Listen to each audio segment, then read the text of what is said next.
Come on, everybody! Welcome to another Owen and Dirt's Pop Culture Radio. I am the beautiful Boston Brit and for Owen.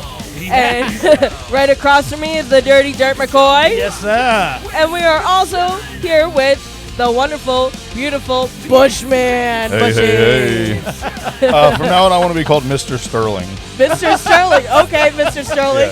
Yeah. Where's Mr. Sterling? That's just how I feel. I love your shirt, by the way. Thank you. It makes me very happy. This is the one that Owen looked up, and it's worth like a couple $100. It's like vintage or some shit. That's funny. Wow. And I just wash it and dry it with the towels. Except and for the 90s is vintage now. Yeah. Well, of course. It's like 30 years old. Come on. How is it not? Yeah. But I mean, I love that shirt because I love everybody on there. So That's like I was talking to my cousin, and he was having a movie, and he's like, this new movie. And then I was like, when did it come out? And he's like, 2017. I was like, you're old now. He's like, what do you mean? I was like, dude, new is like the year you're in, maybe the year before. yeah. And at this point, I think if you'd ask a young person, I don't even think they'd say the year before. No. So anything like 3 years and longer is older. Old. Yeah. I still like finding movies from like early 2000s that I have not seen or I've like put on my list of like things I've wanted to see, and I'm like, oh my god, I need to see this. Do you know, I found on Amazon, I've been looking for this movie for forever, okay, Dogma on Blu-ray Really? is $126. What? $126 for Blu-ray Dogma. I was like, you gotta be fucking shitting me, man. Now, mind you, this movie, because of its content, has gotten so much like backlash. Yeah. I was gonna say, I think it's been like kind of banned in certain It is. like It's places been in or companies certain or regions. whatever. But I'm like, I miss this movie. I love this movie. This movie is like, I mean, comedy at its best for me, and I love everything. I love Jay and Silent Bob. Come on. I mean, I love hearing like, I had a reel the other day, and it was, Bateman in, Master? No. Bateman? Oh, no. Well, no. It was, what's his name? The guy, Christian Bale, playing Bateman in American Psycho. Oh, yeah. Oh, And yeah, he has yeah, his yeah. headphones on, and Yep. he's, like, walking through the office, and you just hear Jay and Silent Bob on the top doing, fuck. So it's, like, their whole thing, like, motherfucker, as it goes on. $15, little man, put that shit. And I'm, like, sitting there, like, watching at the bottom. He's still, like, just kind of, like, listening to it, and he listens to, like, Mozart and whatever, like, for his killings and stuff, and he's like talking about different things in that movie that go on with each record that comes out, and like how it's studio. Exactly. So I was like, oh, this is perfect that they put these two together. So there was a Funny or Die did a spoof of that. Like I say a few years ago. It's probably like 15 years ago because I figure out how ridiculously fucking old I am. But they did where Christian Bale's character was played by Huey Lewis. Oh god. And it was Weird Al Yankovic sitting in the chair, and he was talking about how him spoofing Weird Al, and then he ends up killing Weird Al. Yeah. And he's like, "That's weird, Huey. Why do you have Visqueen all over the apartment?" Because that's the way Jared Leto is. It's like he's drunk and he's like, "What is all this for?" Huh? Yeah. And he's like on cocaine and other drugs and whatnot. Yeah. I found one the other day that I looked up something. A quote popped into my head, and it was from 94, 95, the George Carlin show on Fox. I don't know if you remember that, but my brother, it was in middle school, or my brother and his friends had gone to Halloween Horror Nights, and Fox had taken over the park that day, and they ended up on a one of the rides with George Carlin. And he was just ripping on him the whole time. And I'm like, I've never been so angry that I didn't go to something because George Carlin was there. Exactly. But I tried finding the George Carlin show. It's not streaming anywhere. And if you want to buy the DVD set of those 2 seasons, it's like $400. Jesus Christ. Because you can't get it. Yeah, and it's so crazy because there's so many good bits in that show where he's a New York City taxi cab driver and like he gets abducted by aliens at one point. And there's this really funny gag one time where he goes into a pharmacy and he's looking for a hemorrhoid ring. And he goes to the pharmacist and he goes, "Excuse me, where do you keep your hemorrhoid rings at?" And he's like, "Aisle 3 next to the douchebags." And he turns around and there's these 2 old ladies looking at medication. So he walks over right next to him and he's looking. And the guy says, "That's aisle 2, sir. Aisle 3 next to the douchebags." And he goes, "Sorry, ladies." And he goes, That's horrible.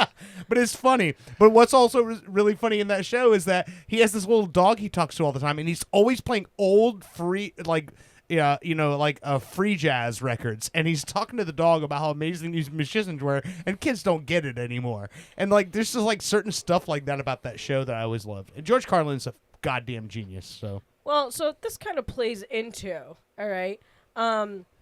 Remember when the pandemic hit, right? Yeah. No. So right before the pandemic There was hit, no Taco Bell specials at that point, so I got nothing to tie it to. Remember? Okay, so before the pandemic hit, nothing stands out in my memory. I found a beer that I enjoyed. Okay, and I found it at Universal in a can, and I was like so excited about it, and I was like, "Oh my God, they have it there!" Pandemic hits, I can't go to Universal to get it. After the pandemic, it's nowhere to be found. Now I have been searching for this beer for the longest time because I mean it's the one that I could literally sit here. Is it a beer or a malt beverage?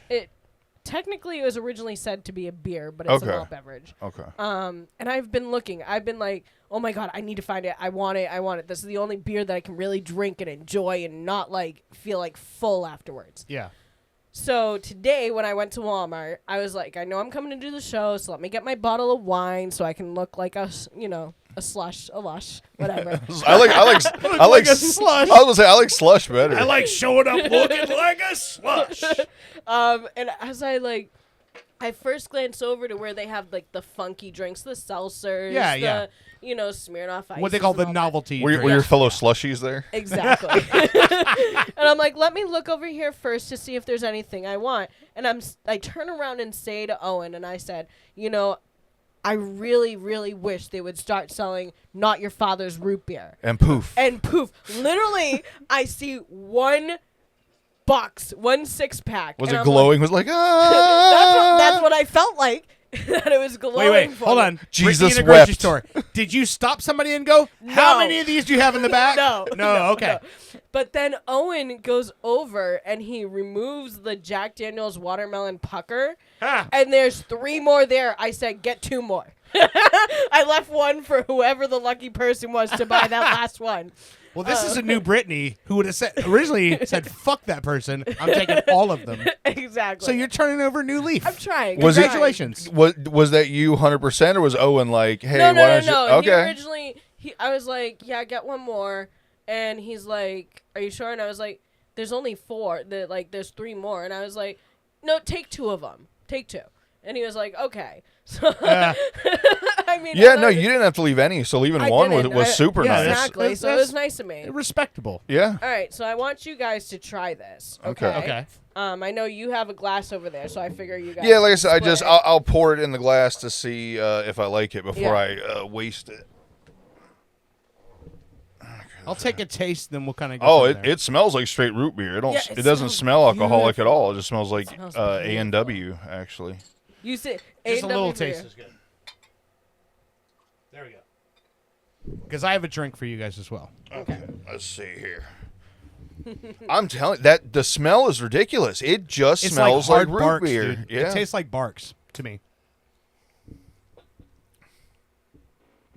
There's alcohol in this? I know, right? It's so dangerous.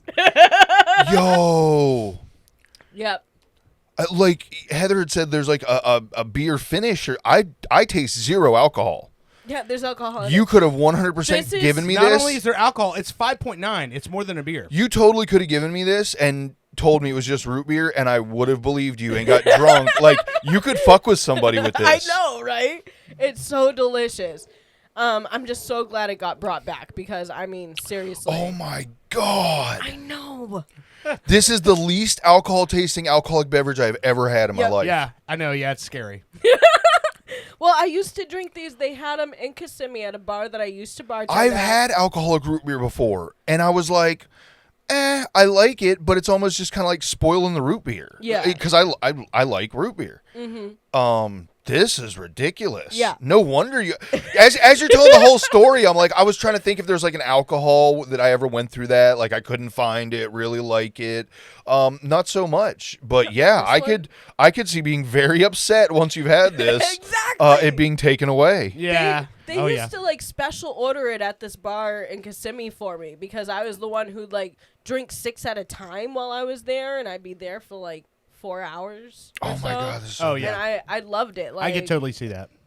It was so good. The thing about it is with me, so I go through a lot of soda in this house, but that's only because it's an alcohol. yes, I use it as a mixer, and that's what keeps the demons at bay. Okay. But when it comes to like just drinking a soda, I don't drink. I can't drink a lot of soda. It makes you feel like you're it's like food. It's like you're full and then you feel disgusting. That's the only reason I look fat. But with this, this, a lot of soda, bloating. But with this stuff, like when you taste that, you're like, I could totally see how people could get into the weeds with that. Oh yeah. So the drink that I brought has a tie-in with our second segment here. So in the second segment, we're going to be interviewing the Hall family from the HBO show Back to the Frontier. I know you've watched a bunch of it. I know Bushey has looked into it here. Well, I like looking into it, but I also kind of like being I mean, usually whatever we talk about, there's one person that doesn't really know that much. Right. And it's, in my opinion, it's kind of important to have that person. Right. So you can ask the questions.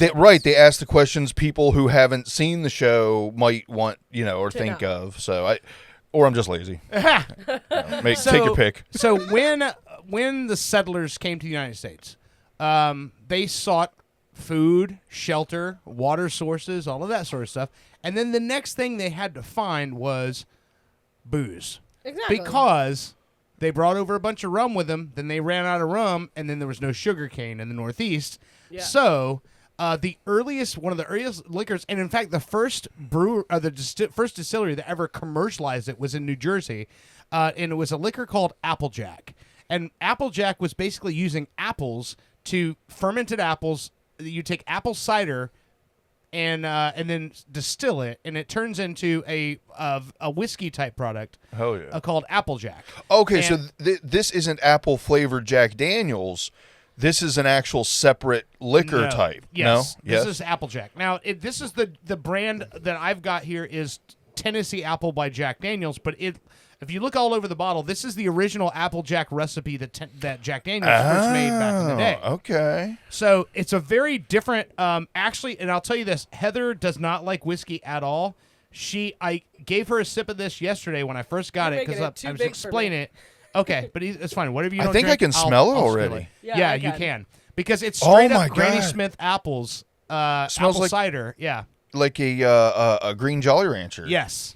So this is back in the 1600s is when Applejack started being produced, and the first distillery was in 1711. So you're talking about a long time ago. Old. So this is the original Cheers. liquor that the settlers used to drink. Okay.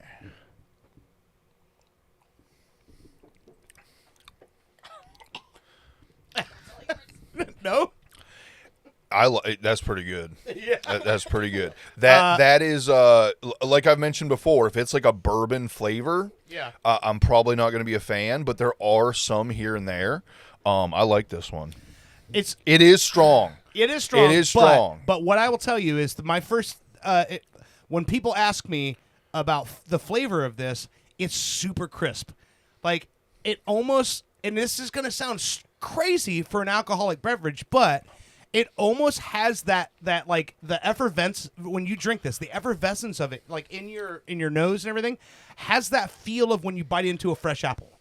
Like you get that. I love the smell of it. I do love the smell of it. It definitely opens up the sinuses. But that's for drinking sure. It is just Not my It's cup of tea. the tail end. It's strong on the tail end. Right. The first little initial sip for about the first half second or so is sweet and does taste like apples. But it is definitely 80 proof. I'm assuming at least It is or 90 proof possibly. 70. Really? 70. Yeah. See, I would have guessed it was on the higher side even than like a normal So, 80. Here's the thing. It's potent. You The can reason tell. why it's the proof, the reason why the alcohol content is lower in these type of liquors is because so whiskey, for example, the reason why the alcohol content is so high is because it depends on how much sugar you put into it for the yeast, to eat, and that they poop out sugar, alcohol basically. So with these, Hold up, alcohol is just yeast poop? Yes. Yeah. Oh, I don't know if I like it anymore. Oh God, you'll be fine. I promise. So at the time when they were making this, at that time they weren't adding extra sugar. Same thing with wine; they weren't adding extra sugar. It was just the sugar that was in whatever fruit they were distilling. Exactly. So there's no like added ingredients to it. It's just this is the amount of alcohol you get from the sugar that's in the apples that they created Does cider from. Does that make alcoholics fecophiliacs? Oh man. Probably. Possibly, I'd go with it. I mean, if it's just yeast poo, and you're all about it, I mean, I guess so. there's See, definitely no poo in this root beer. I can tell you, as I grew up, like the things that I could drink when I was growing up, because I started drinking at like 15, 14, 15. Allegedly. I could drink stuff straight. Like vodka, raspberry vodka, peach schnapps.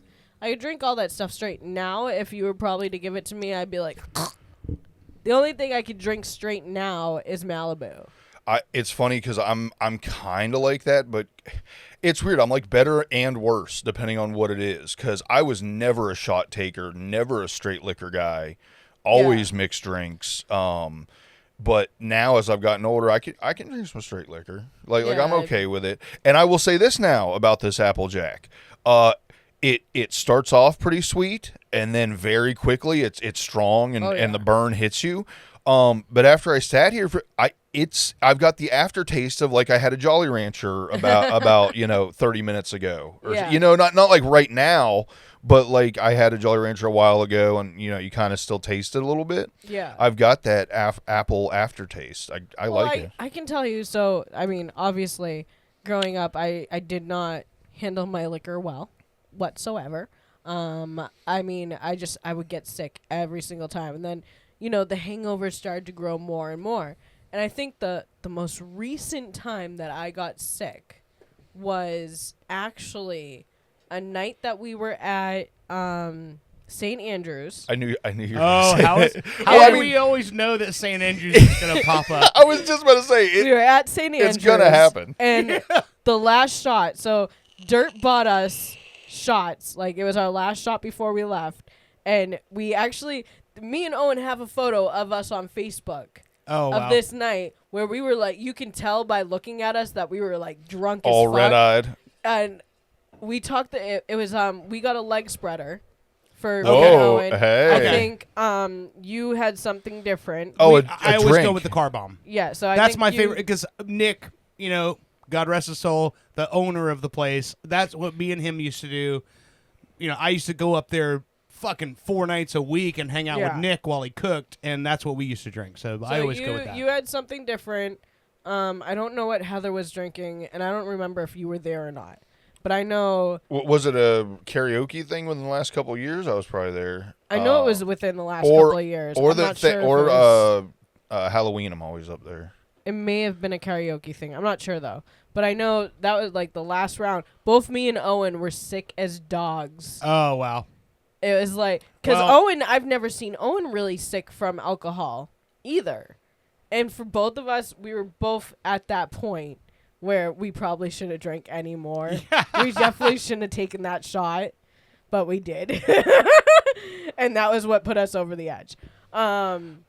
Living on the edge. But I haven't been, like, you got to realize that for the last almost 2.5 years, almost 3 years. You've been pregnant. I've been pregnant, so I haven't been able to really drink because I was breastfeeding. I was pregnant, and I was getting sick anyway. So, Okay, so listen, I don't want to cut this short, but I just got text confirmation. So the Halls are going to be calling in about 10 minutes. So listen, let's take a quick break. Let's come back. We'll get into this with them. Again, this is an HBO original series that they are featured in. Mm-hmm. And I have a very crazy, what a small world connection with this series. So let's do a quick break. I'm playing a song called Sore Spot by Happy Valley again. Only playing songs I own now. I absolutely hate that because I love when you found underground I bands. know, but we're gonna get back to that, doing audio podcasts of only music, because I think it's always fun when we do that. But all right, so this is Sore Spot by Happy Valley, friend of the show, Evan Shaffron. All right, you're listening to Pop Culture Radio. We will be right back.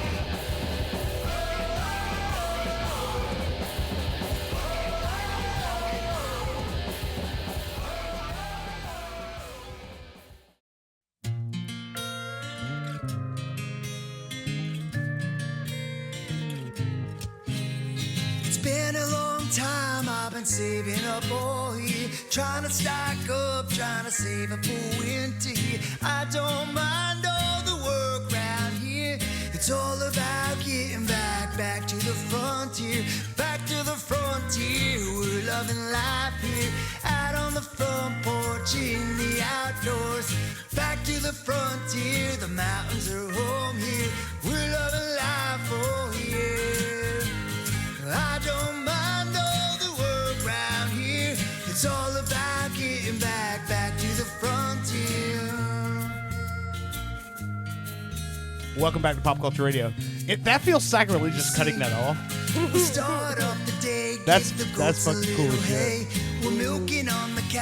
Okay, so here's what's crazy. So let me preface this a little bit. So there's a new show that I know you, Brittany, you've watched. I know Bushey, you know about. Yep. Okay. This show, Back to the Frontier, that's on HBO, right? So here's the way that I come across this show. So it's a new show on HBO. I watch a lot of HBO shit. And then my wife pulls this show up. We're watching it. And then I have a jump scare. Because they do a sidebar interview, and I'm like, I know that guy! And it was one of those things where I'm like, oh my God, I know that guy. And so I immediately go to his Facebook, and I'm like, oh, holy shit, it's that guy. It's this guy that not only do I know this guy, I have a history with this guy. Is it the guy? And it's the guy, right? And so what's crazy is, so everyone who's listening knows, go back to Real Radio, Monsters of the Morning, Monsters of the Midday, Melissa Fox, all of that stuff. That's where we come from. That's, me, my brother, Owen, who not here today, but that's where we come from. So the guy is the lead singer of a band back then called Garden Groove. And Garden Groove was this, this band of dudes where every single member in the band had, ripped abs, and they did reggae stuff, and they wore feather boas, and they all the girls love these guys. I was going to say tons of dude. They were an awesome ass band, but they also had the visuals, and all the chicks love these guys, right? And so, oh my God, you're so deep. Me and my brother and all of our friends, we end up after the monster thing, we're like, okay, everyone's playing our music on the radio. This time to capitalize. We form, I'm wearing the shirt today because of that, STEM Records. We form this co-op where let's all band together and we'll work together to make everybody. Well, that was Garden Groove, right? Well, the singer and drummer who played drums standing up, by the way, Jereme Hall, That's gonna be hard. The dad in the family. And so I'm watching this show, and I'm like, oh, my God. So now I'm watching with a vested interest. And so, I've watched every single episode, and I'm, watching it going, oh, my God, I feel like I'm there. And it's funny because, going 25 years ago, like I hung out with this guy a lot, and like now I'm seeing him like now, and I'm like, he's old, I'm old, we're all old. But the difference is he's old and he still has ripped ass abs, and I don't. Son of a so I don't bitch. know where did I go wrong. I don't like this guy already. So it's so crazy. It's so crazy to me that and also what's funny is he builds cases for guitars. I build guitars now. So it's like just such a weird thing. Like You we guys all should came get married. from the same like we should get married, but we can't because he's married already. So Well, it's a new day. Anything can happen now. so I want to welcome to the program Jereme and Lina Hall from Back to the Frontier. Hey. You guys there? Hi, yes, can you hear? Hello. Yeah. So Hello. man, what a crazy ride this is, huh? Absolutely crazy. That was a great story, great intro. Thank you. Man, so let me ask you. So, how did this happen? Did you guys like fill out something or apply to be on this show? Like, how did that happen? Yeah, Lena found it and she started filling it out, and my oldest daughter, Mia, she started filling out the information, and then they passed it on to me, and I started answering the questions, and we sent them off, and before you knew it, we got a call back, and we breezed that interview, and then we got another call back, and we breezed through that, and before you knew it, you were on the show. Very cool. That's crazy. So let me ask you. When you were going into this, were you thinking about this as like, this is what our family needs right now, or is that what was the motivation in going into doing a show like this? Absolutely. We wanted a change. We were looking for a change. We wanted to see what we could do. I knew my could handle this going in, that they weren't going to chicken out or back out in any way. But we wanted to see if we could adapt to this environment and we could take it away from it. That was the whole goal. Okay. So you wanted to see basically like if you had what it takes. Yes. Okay. Were the kids involved in the decision to be on the show, or was it just kind of like, hey, guess what? No, absolutely. We included them. We asked them what they thought, and they wanted the opportunity. They wanted the challenge. We're adventurous. We're very adventurous as a family.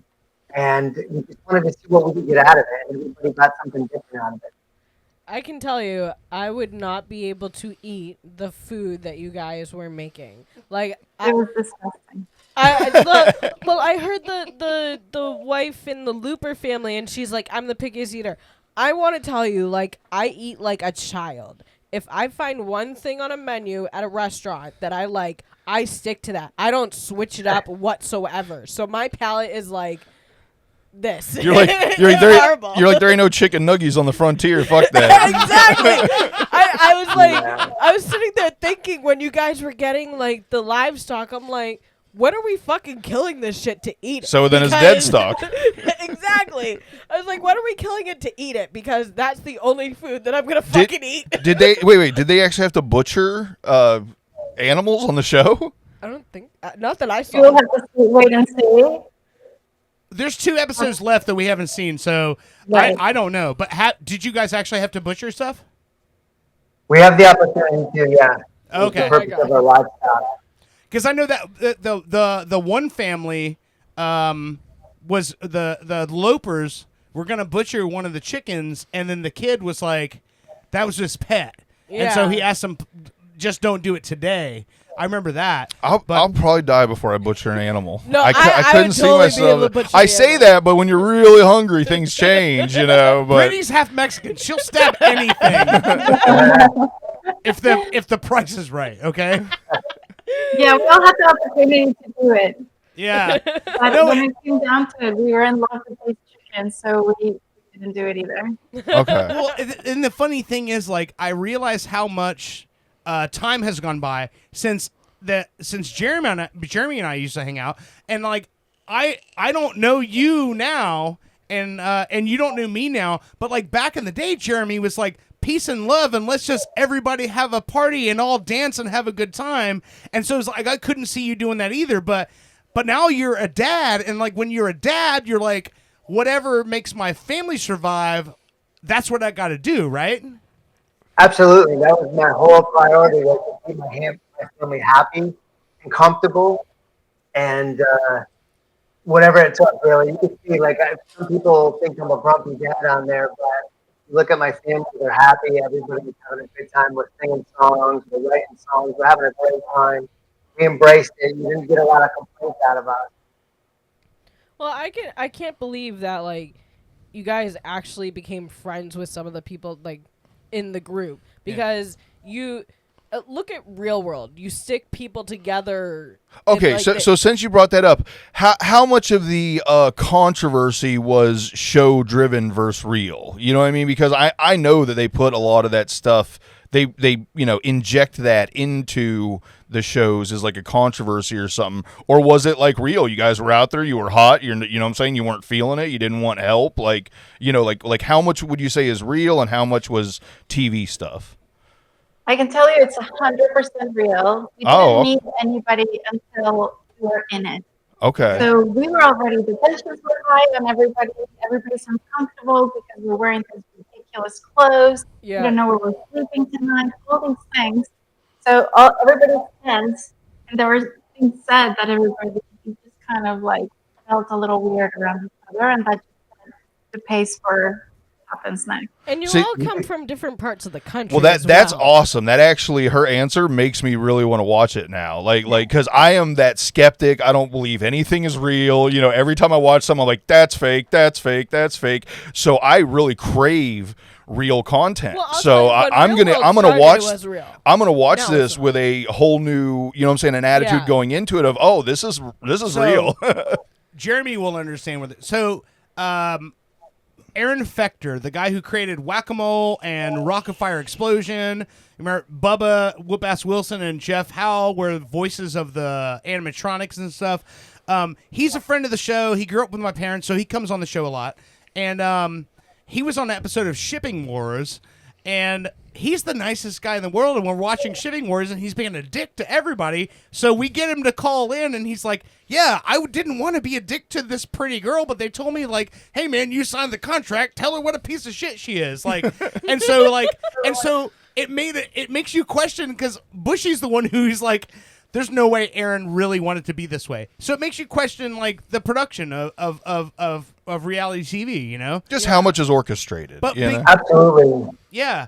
But because one thing I can tell you is that we were out there for 2 months, 8 weeks straight, and there all this down to 8 episodes. So if you watch one of my episodes and you see me grumpy, I remember that week, you know, and they grab certain parts to tell us.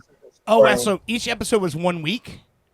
Yes. Oh, wow. Okay. Oh my goodness. Okay. Yeah. So then there's a lot of content in that.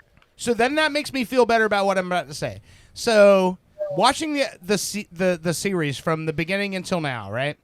I think have you watched the season? Like, have you watched the show back because I mean, obviously, you guys didn't know how it was produced until you see it now, right? Correct. We watch it as you watch it. Okay. So in the first part of this series, like, you were kind of painted as the villain, as like you're like the guy that doesn't want to help anybody or whatever, right? Well, no, he wanted to help. He didn't want the help. Right. He wanted to do stuff his own way. Correct. But Which I totally agree with. Yes, but then this episode, when Mia goes to teach the school, which, by the way, God bless Mia, because oh my God, when I watched that episode, I told Heather, I said, this is why teachers chain kids to radiators. Exactly. But I saw you with tears in your eyes at that hoedown after you had that talk with Joaquin when you're building the schoolhouse. And I'm like, that's the Jeremy I know. And I saw you start to get in your feels a little bit and start to feel this community here. Would I be correct in saying that? Absolutely. You're dead on. That's so accurate. I'm amazed that you caught all that in that little bit.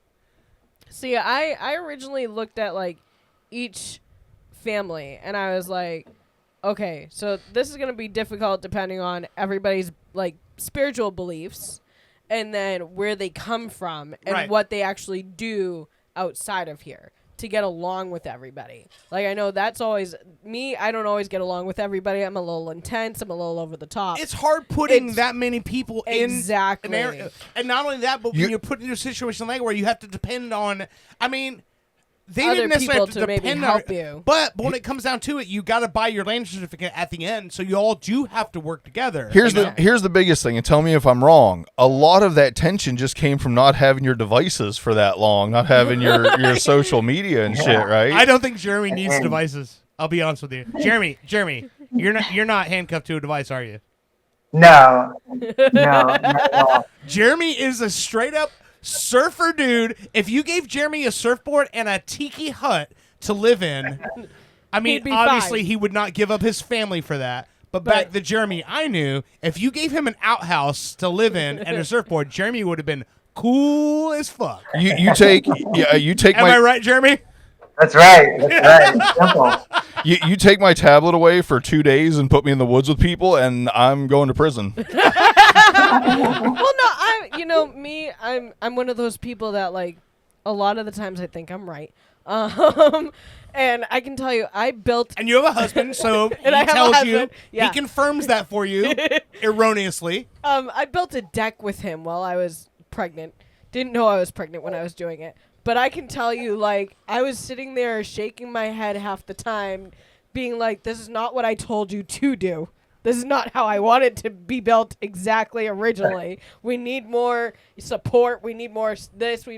So I can only imagine how it is to ask for help from somebody you don't even know from a hole in the wall. Correct, To right. make a house, like, sustainable where it's going to be warm or cool or, like, you don't get attacked by a bear or a moose. Like, I understand your, hesitation originally, not wanting any help from anybody, And just so, to build a bed. let me piggyback on that. And so if you know what Jeremy is, you build shit for a living. Like, GK says, like, I build guitars. Jeremy builds the displays that the guitars go into. In fact, that one right behind them, you can see, you It looks built that awesome. case with the Firebird inside of it, right?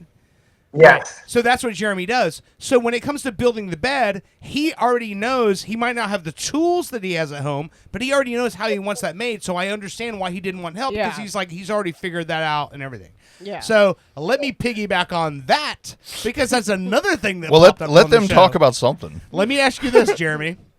When you guys did the thing where you took all your goods to the general store to sell it, you showed up with everything branded Outlaw brand, and as soon as I saw that, I go, yes, he did. Nice, Because Jeremy's nice. a guy you've literally been an independent, self-sufficient businessman as long as I've known you. How much did that play into it? A lot, and I have to give the credit to my wife, Lina. She created the brand, the Outlaw Bandit.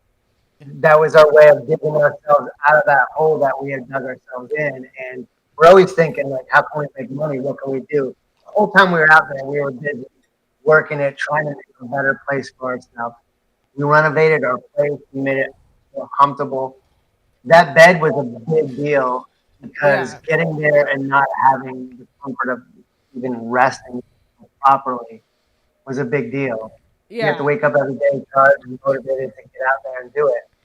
So that took a lot out of us. Yeah, we were sleeping on a twin bed together. Ugh. Our kids were sleeping in a full-size bed together, all three of them. It was miserable.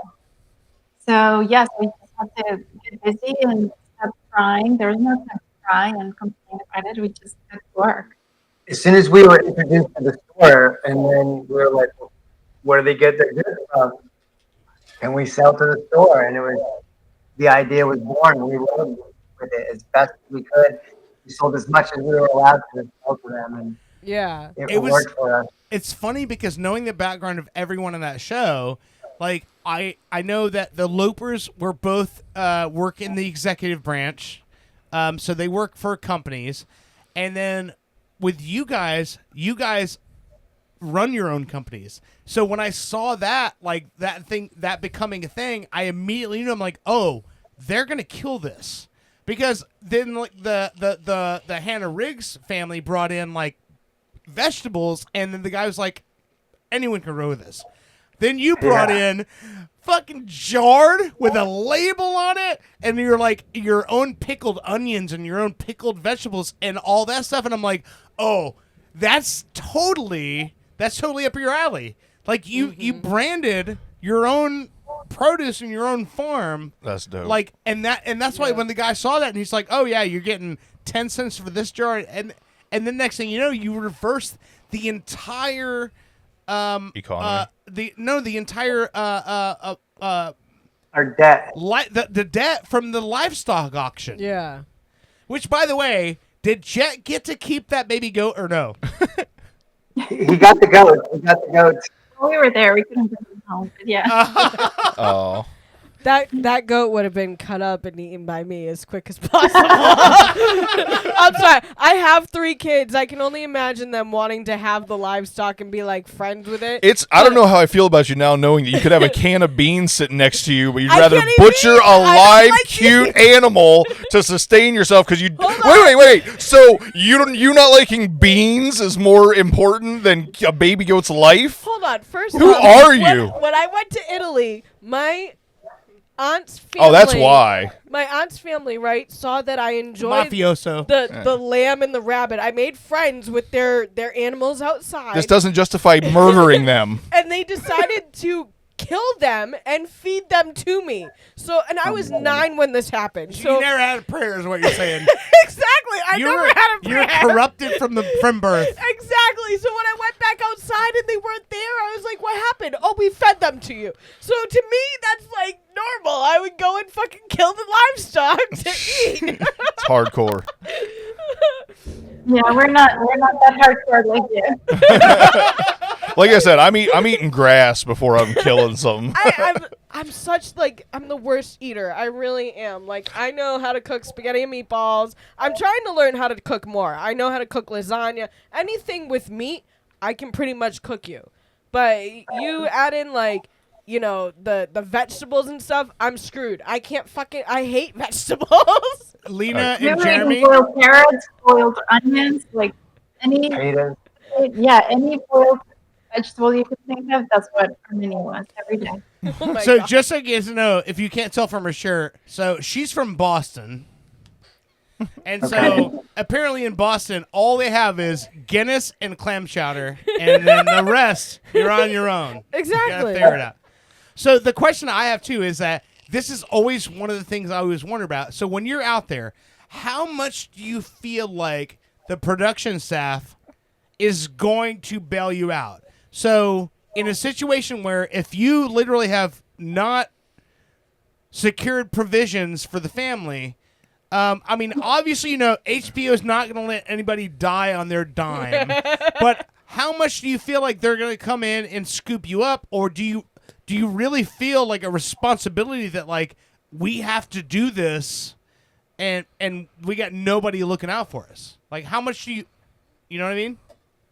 Yeah, we knew that we weren't gonna die. Yeah. We had a garden, we had things that we could do. We just have to get creative. And at this point, we can't Google a recipe or anything, so we really have to eat boiled onion for dinner. But we were never like that hungry or that much. Everybody, I think, had a meltdown at some point. But that's part of it. We really signed up to be in this situation. We knew it. We encouraged the wildlife to come around. You know, we weren't scared of the wildlife. We were out there to be out there. We loved the view, the trees, the stars at night. We loved the country, the garden. We did it. We wanted to be out there. And to be honest with you, it was really hard for us to leave because we really enjoyed that beautiful part of the country. You know? Yeah. Okay, so Really gorgeous. that goes right into my question. Did you know where you were going to be living like that? And would you have changed your mind if it had been, say, like Florida, you know, where it's 80% humidity and 104 degrees, and it rains on you the 5 minutes that you leave the house getting into the car, and then the wind blows your umbrella all fucked up. Anyway, so it like, did you know it was going to be in Canada, and if it was going to be, say, in like a much worse, hotter, gross place, would you, did that factor into your decision to do it? No, we welcomed on any terrain, any weather. We did know where we were going, but we didn't know what it was like. We didn't know anything about what it was to be like. He told us not to do any research or anything, just we're going to go out there and experience this as if we don't know anything. It was beautiful. It was in the foothills of the Rocky Mountains, and it can't get any prettier than that out there. Okay. I have to answer. So my wife just posted a question in our chat here. She said, "I have a question." She said, "Did your 3 kids recognize the difference in parenting styles while being with the other kids? I imagine they were able to appreciate/understand you both more as parents." That's a good question. Yes, kids are very aware of what kind of parents we are, and I think they really seem to appreciate how we parent them and how we put them. Not anything against the other parents, but it's different. And I feel like we've made them tough, and we've made them outspoken, and we've made them realize that every little thing can be appreciated. I think we did a good job, and they see that now. They really appreciate us as parents. Another thing is, as we're watching the show, we're getting inside all the other families and inside their houses, watching their story unfold for the first time for us as well. Oh, Some of the issues that some of the other families have, we didn't see it like you're seeing it. We saw different stuff too, we saw a lot of different things. So we're learning a lot about the other families as well. They're probably learning about us as well too. Okay. Yeah, very cool. So, and also I have to ask this because she's not there. So, the Loper's oldest son, I might be wrong. I've been told I'm wrong by the entire room here. He seemed like he was rather smitten by old Mia there. I don't think so. I think that No, you don't think so? he did like both girls, Mia and Zoe, because they were more his age. But he's a really sweet boy. He looks like, dude. And listen, here's the thing. Out of the whole show, the Loper kids and your kids seemed like they were literally going in as representatives of their family, and then the Hannah Riggs kids were so young, like they were so young they had no idea what was going on. But like the Loper kids were so respectful, and your kids were so respectful. And what I thought was funny was like with your kids, when Mia became the teacher, and she was like taking the job as seriously as possible. And then she goes in, and the 2 Hannah Riggs kids are going, boring! Every time she gives us a lesson, and she handled it so well when she goes, as of today, every day I'm sending home report cards to your family. And then they were like, oh, okay. I just thought that was so cool. She really stepped up, but I had to tell her, you can't be nice. You have to be Yeah. Those are the teachers that get the respect. If you're too nice, we know the Henry kids are going to take advantage of you. So you have to be tough. It's and I think just she like took parenting. that into consideration. Yeah, it's just like parenting because, there are times where you want to be like so nice to your kids because they do something cute or whatever, but then it's like, wait a second, I don't want to be their friend. I need to, make sure that they don't like hurt themselves in any way, shape, or form when they're doing this cuteness thing, whether it's, oh my God, she can open up a, drawer now. It's the drawer full of knives. Okay, maybe we don't want to do this, or it's the drawer full of seasonings. God knows what she's going to find. Why do you have all these dangerous drawers in your fucking house? I try to keep all the gates closed, all right? My husband, on the other hand, is like, let's leave all the doors and gates open. So There's a hardworking man. You know how tiresome it is to come home and have to open 10 gates just to get a beer? I can't disagree with him. Okay, so my wife, one more question, and I do want to go into a couple things, but the last question is, my wife said, what changes have you adopted since coming home? So how has because I know, Jeremy, you texted me and you said that this experience has changed your life. So what has changed since you came home from this experience? And talk close to the mic. I'm having a little trouble hearing you. It's kind of going in and out for me. If you could, I don't know if maybe just getting a little closer to the mic. Yeah. Okay. Yeah. Well, we changed the way we look at food. That's a big thing, what we do and how we eat here. Like, we learned there, it took a lot to cook a meal. We had to start a fire first, get the stove warm and hot, and then get the water boiling, food, so it took a lot more. We're doing a lot of that here at the house. We're taking our time making food right, rushing through it. It's more like a family experience of actually. So you guys are now actually cooking together still at home. Yes, we're making pretty much everything from scratch as best as we can. Not buying a lot of packaged goods, making it ourselves. All the kids are into makes his own ice cream all the time now. We don't have to buy ice cream anymore. Jet's always making ice cream. Oh, that's awesome. That's awesome. I bet you have a lot more when you like actually want family time. It's a lot more focused on how everybody's doing and actually focusing on each other instead of like talking to each other with phones or iPads in each other's hands and getting away from social media during family time. Because absolutely, that's the one thing that it taught us out there was how to connect with each other, how to read each other's feelings. When someone walks in the room, you pick up on their vibe, their frequency. Yeah. We're able to discuss things and talk about it. Where here in our modern day life, there's just so many distractions. Yeah. You want to check the weather on your phone, go grab your phone. Next thing you know, you're all over the place on your phone. You forgot the reason you picked up the phone in the first place. Yeah. It's too many things chiming in. You don't have everybody's 100% attention. And that's the one thing that it taught us, to put things down, put things away, and to go back and spend time making it and appreciate where it comes from and knowing where it comes from, all the ingredients that are in it.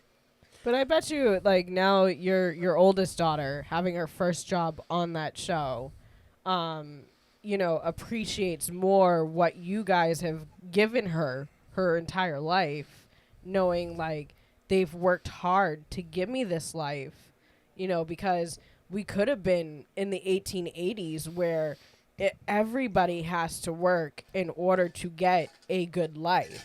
So if I don't pull my weight, like, I mean, obviously it would be good for her to pull her weight like now, because, I mean, doing chores around the house helps out and everything like that. But seeing how a family actually has to come together and do that, so that way you can have the best life possible, or have the best food, or have the best house, it makes your kids appreciate more what you've done for them with your business and giving them the life they have, knowing that if you were back then, they'd have to do something in order to get that life, You are so right. Yes, and I to add to that, we have always showed our kids how hard we work. Sometimes we used to take our kids to work. So they've always known how much we work, and everything that they have is because we work hard and do stuff. At the same time, they saw that and they wanted to work there because they knew, hey, it's as young as 4 were working here. That's why you see Jet working too, and all these things. So they work there, and now they appreciate what we do. They're ready also to put in work because they know what they can get out of.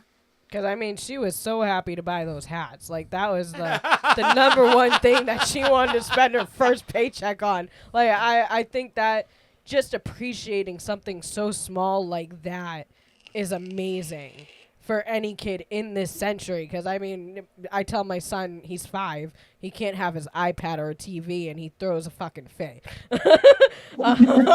So the question is, bought it. if they were to do season 2 and they were to invite you guys back, would you do it? 100%. Absolutely. Yeah. We like it. Well, That's I awesome. feel like I have unfinished business. I started getting my groove, and I was starting to do better and better, creating the brand, and just I got the feel for it, and then it was over. It was time to go home. Right.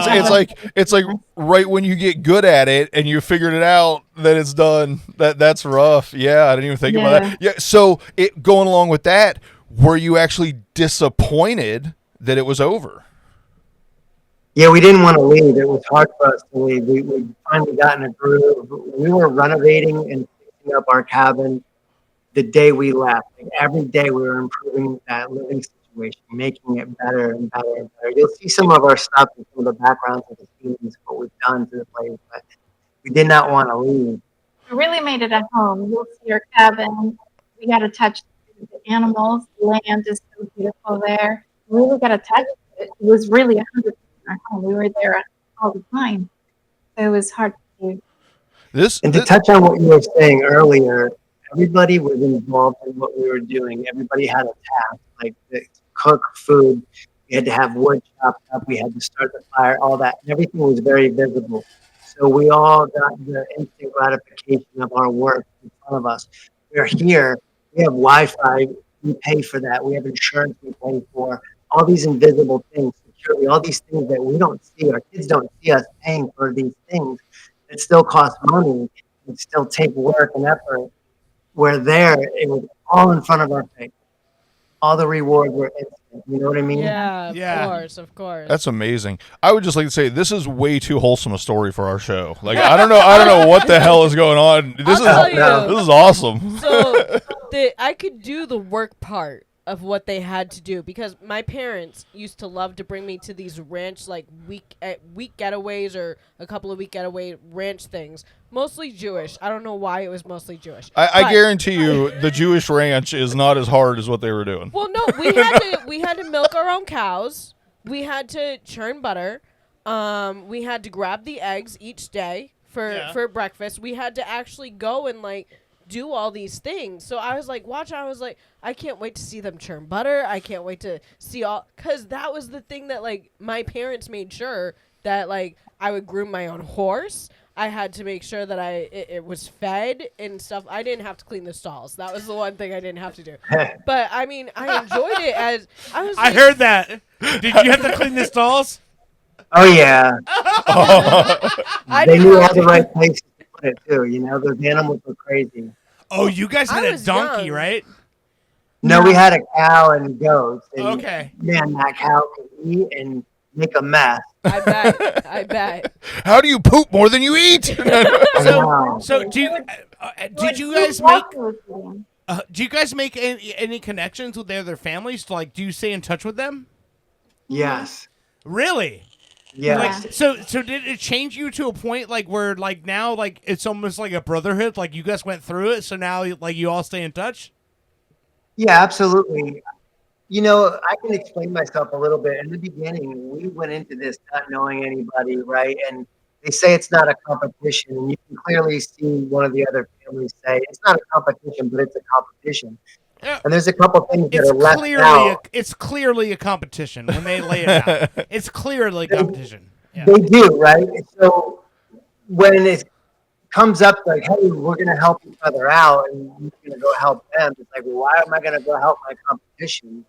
Okay. You know? I think that was the other So reason, they didn't make like, it clear to you that you like looked what at the it away. Okay. I think that's why you were like you didn't really want the help at first because of the fact that it was made to be a competition. Well, why would you want to share your skill if you think you're going to win? And then, you know, if you think you're the higher skilled, so to speak, individual and you have a better chance of winning, why would you help your competition? That makes perfect sense. Yeah, 100%. I totally And the other get that. part of accepting help is like, I'm figuring this out myself too.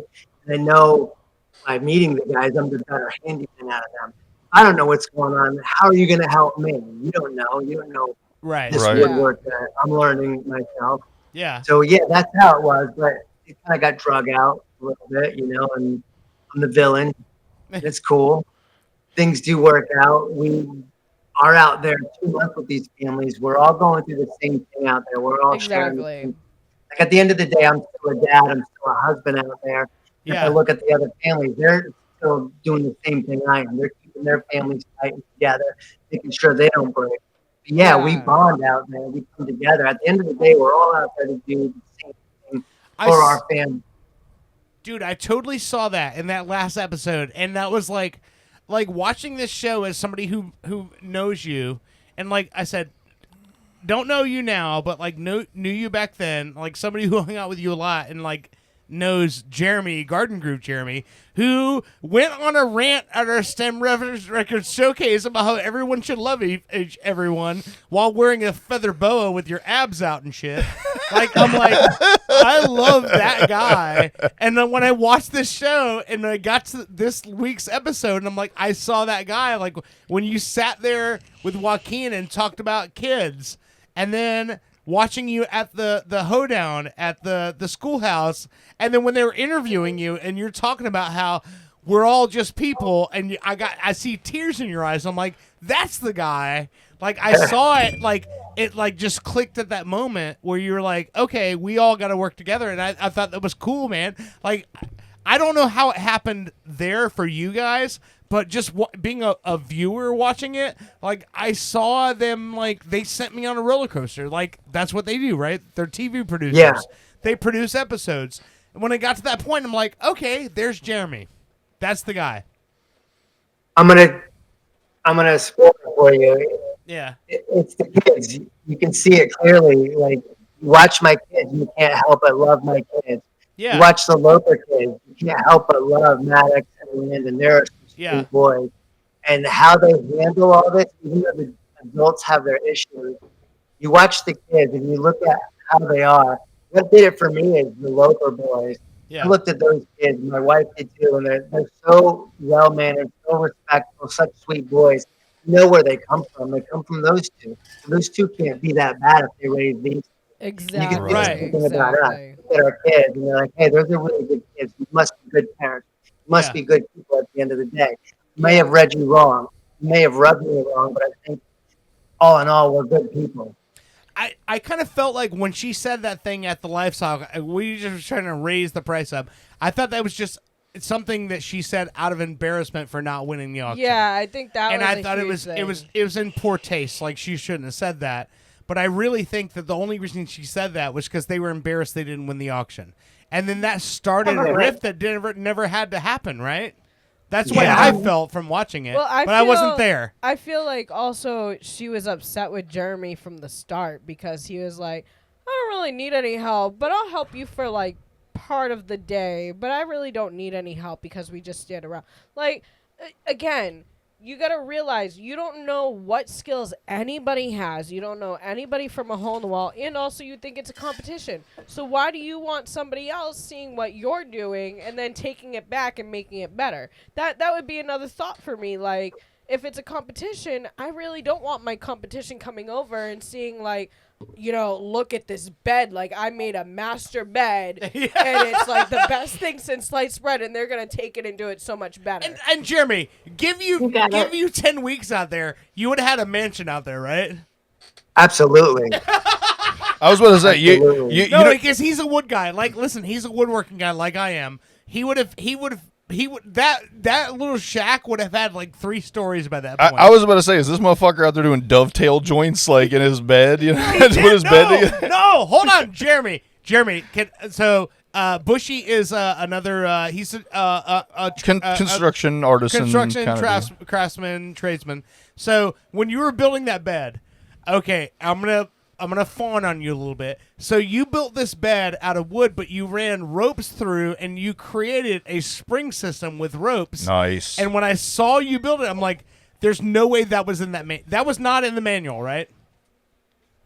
I posted it, the directions, and very, very little, but there's very, very little direction. What I had to do with the leg post and the bed frame, I had to join them. I had to create a hole in the leg post, and then the rails had to go in like a male and female joints. And then what held it together was the rope weaved from this side of the rail and the bed and the footboard and the headboard.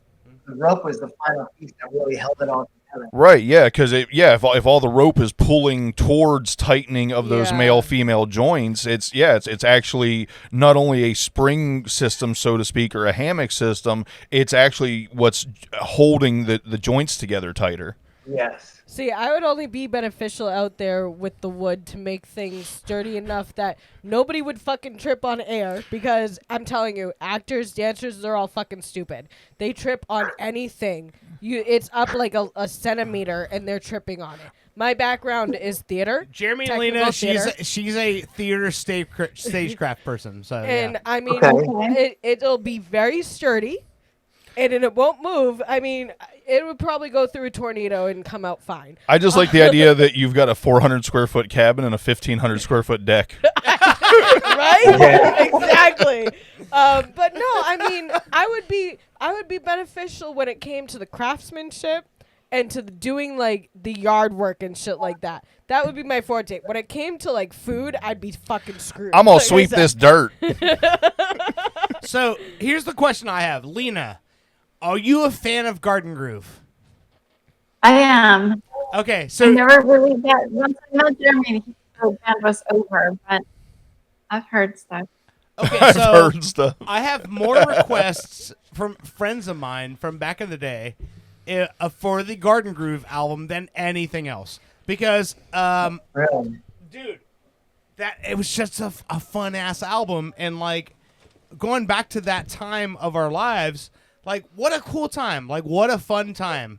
Like we Absolutely. all had our music played on the radio. We were doing these gigs and all that sort of stuff. And so it's just funny to me. Like I'd messaged you like 10 years ago when I found you on Facebook, and I'm like, oh, cool. He's doing these things. He's doing these frames, and like I'm doing. And I toured for 10 years, man, playing in like little punk bands and like on different labels and like playing all over the place and still keeping my car job on the side and like and all this other stuff and just funny seeing like you pop up in this and I'm like, we're all still doing entertainment in one way or another, and it's just so crazy. Like I built a studio and a bar in my house.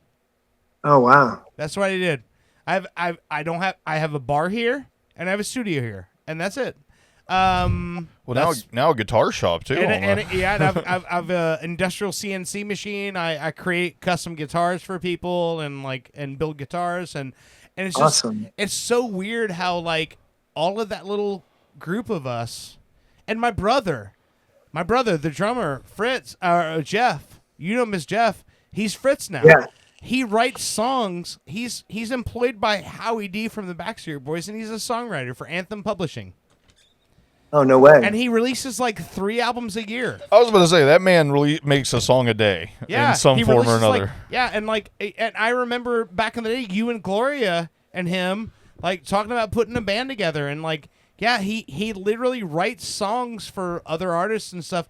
Like, and it's so weird that there's so many of those guys that we came across that aren't doing anything anymore because they were just in it for whatever it was at the moment. But like the ones of us who were serious about like being artists, we're still doing it. Yeah. I love it. I wish I had a band at the moment. I don't have a band right now. That's my weakness. Nothing was ever like music. Groove. Yeah. You should have started a band with all the families out on the frontier. Y'all are like, someone got someone blowing on a jug and someone's picking on it. I jumped in with that band. There you go. So let me ask you this. So you have 4 songs you wrote while you were on the frontier.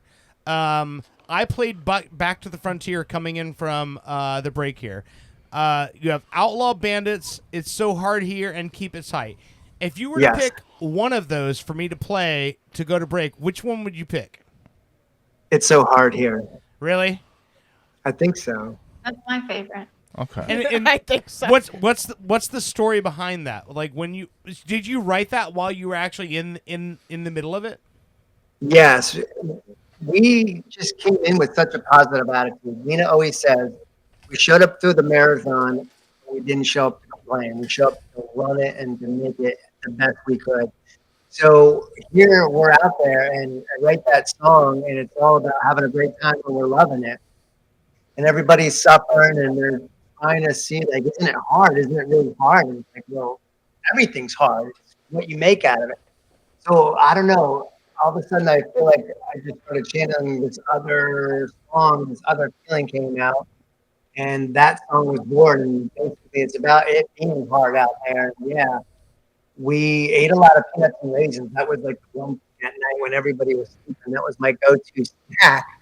Peanuts and raisins. That was the best we could do outside of our boiled potatoes and carrots. Oh man! But it was pretty tough out there. So that song kind of came out, and it's an expression of, it was pretty hard out here, but we're doing whatever we got to do to make it work.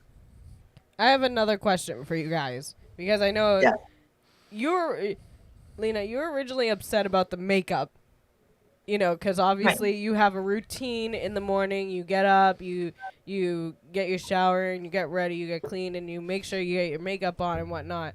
So what was the makeup like that they had in the general store, if they had any? And how did your routines change there to get ready and get going for the day? So when you see me take off my makeup, that was the last time I wore makeup until I came back to normal life. Okay. While I was out there was no makeup, there was no skincare routine, nothing. You had to wash your face with water and whatever soap you had, because the soap for everything. And yeah, my skin suffered, but you know what? That was it. And I didn't miss it. I didn't struggle with it. At the moment that I had to take my makeup off, it was more like a confidence thing. I was like, oh, I'm going to be on TV. I'm not going to have makeup. I'm not going to have mascara. I'm going to look like this. But all that pretty quickly faded away because I realized what we were doing. So She really made it up with her clothes, you know. We had two set of clothes and we just mixed and matched them. The girls kind of mixed and matched their shirts, but it's the hat. When she finally got that hat, the character was built. And I think we all saw past the makeup at some point, really. But by the end of it, were you actually... Okay, let me rephrase. When you came back to normal life, were you like, oh, crap, I got to start putting all this makeup on again? You know what I mean? Like, now that you kind of got rid of that whole thing that you had to do every day, coming back, you know, to where you're now wearing makeup every day, were you like, oh, crap, I got to start doing all this again? Or were you like, yay, I get my makeup back? It's a little bit of both. Because I got used to not having to wear makeup and everything without makeup, without putting that time in. But at the same time, I like wearing makeup. I like putting something on and feeling pretty. But I don't put such high standards or pressure to be like, okay, I have to put a full-on face of makeup every day, look a certain way, go to the grocery store. If I have makeup on, if I don't have makeup on, I'll do whatever. Very cool. So it was a little freeing, kind of at the end. You're a little bit like, hey, you know what? I don't need to spend, you know, an hour doing makeup to go to Publix. See, for me, like, I'm not I put on makeup when I know I'm doing something really nice with my husband. Me too. Or I know that, like, we have something else to do that I need to kind of look, you know, I don't know, better than I normally look. I'm a tomboy 100%. I did like Claire's. Oh, can you tell by how she's talking? She's wearing a Celtics shirt. I did like going to Claire's and buying like all the, you know, 10 items for $10, getting all like the fake eyelash stuff and the green mascara. I loved that as a kid. I loved that as a preteen. But I don't know. I've grown up to where you put on lipstick, it's going to come off on your straw. You know, if you watch a sad movie, your eyeliner and mascara are going to... So I've always been like, I'm just putting it on for certain times. So I think that would be like, for me, I don't know. You're like, now I have an excuse to not wear makeup. Exactly. Like, I'd be like, okay, I really do have an excuse not to wear it. But I know so many of my friends who have been married that are like, I don't even go to the bathroom in the house. Like, I have a gym membership to go to the bathroom there. Or I put on, like, a pound of makeup just so that I look good for my husband. I'm like, but you're not real, you know? Like, that would be the thing for me is, like... It's still real. It's just, you know, sprucing it up a bit. I mean, you got to wax the car every once in a while, you know? So here's the thing is from what we've seen so far through the 6 episodes... is that I think Mia, and like, this is kudos to you guys. Mia is like almost the voice of reason in this series. Especially when it comes to the adults. Yeah. She's like, you see her crying, just wishing the adults would get along. And then you see her saying how happy she is not being tied to her devices. And you see her saying, like, how much freer she feels, like, not being tied to all those things. And, like, you guys made this chick. Like, when watching the show back, like, were you surprised, like, watching it, like, to see Mia in these sidebar interviews and, like, and see her, like, expressing herself and go, oh, wow. Like, did you learn something you didn't know about Mia before the show? We're pretty connected to our kids. We're always how they're feeling and what their struggles and their strengths are. But at the same time, it is kind of like a light bulb going on when we're watching her. We see a totally different person because on there, she's her own, her thoughts. And it was very, very nice to see that. We were all crying. Oh. But at the same time, she was also strong enough to be like, you know what, Mom and Dad, you're also being a little dramatic. We need to patch it up. We need to make things good. She's strong enough, and we feel proud that we created that girl. It's also reassuring to know that you raised somebody who can look at a situation and say, ooh, the adults are acting like children right now. How can I, like, this is hurting me to see that we can't all get along. Like, just to have a child say that is massive, because that means that you're raising children who can look at a situation and say, how can I make this better so that way everybody's happy? Or how can I make this better so everyone will get along? And just knowing that's what you're raising is, like, huge. And you're doing such a great job to have it. She's 18, right? So She's 20 now. She's 20 now? Almost. She will be 20. Okay, so that's massive to have. Well, just in this day and any age- person that cares more about other people than themselves at this But point in is a this pretty day and huge thing. age is massive. Yeah. Because, I mean, I'm Say massive one more time. no, I'm 38 years old, and I can tell you, like, I was the oddball in my family where you could literally stick me in a car and say, we're going shopping again today, and I'd be like, oh, whatever, okay, cool. But I was, like, the sensible one in my group when we went out as friends at 12 and 13 years old in Boston, getting on a train that our parents just dropped us off to. I was the one that's like, hey, guys, we only have this much money. Like, I was almost like a parent in the group, which shows you, like, what my mother and father instilled in me. And to have something like that, have one of your children come out and be that type of people, like, that shows how, like, your family is structured and how much you put into them. I like how you tied it into making yourself look good. That was nice. Well, I mean, hey, my mother still looks at me as the black sheep of the family, no matter how you look at it. I love you. I'm just messing with you. But I look at that, and I look at my upbringing, and I say, you know, my parents did do still a pretty good job for me to come out like this, and to see it on TV, have, like, a friend of yours have a kid who's, like, to be that mature. What actually, all this of what you're talking about is one of the reasons that I really struggle with not having any kids at my age. Is I see people with good kids, and it's like, oh, that's got to be like the awesomest thing ever to happen. Yeah. I mean, what is there anything cooler than having your kid turn out to be awesome, right? Like, So the question is, that I have, so up to this point, what are your favorite moments of the show so far that we've seen? For me, it's starting the brand and being able to get out of that hole because I was really feeling frustrated with where we were at. I feel like we were stuck. We weren't going to make it. Yeah. So creating the brand, getting out of that hole, and then you really see it kind of turn around. This last episode, we were starting to get along. We were able to celebrate at a party. It just felt like a big relief. And now we can all kind of embrace it. Everybody's getting the hang of it. Not so stressful. So those were the things for me. Yeah, same here. yeah, I love that you said that by the end of it, you were like, you know, it was ending too early. You know, that just kind of solidifies that there was a lot of good, you know, came out. We're of it. about to take over this whole countryside. Yeah, you're like, no, fuck you, we're not leaving. Do you see this goddamn cabin? I got a bed that the rope holds it together and shit. Come on, now. You're making me leave now? I mean, yeah. I mean, Are you shipping them on my bed to me back where I'm living now? And so, also, you guys are in the Sanford area, right? Yeah. Okay. Oh, they got to come on the show. Yeah, we got to have you we'll in have to have you studio. guys You're gonna here have at to, some yeah, point, man. be in the Like, We would love to. like, come hang out in the studio. But like, there's Lina.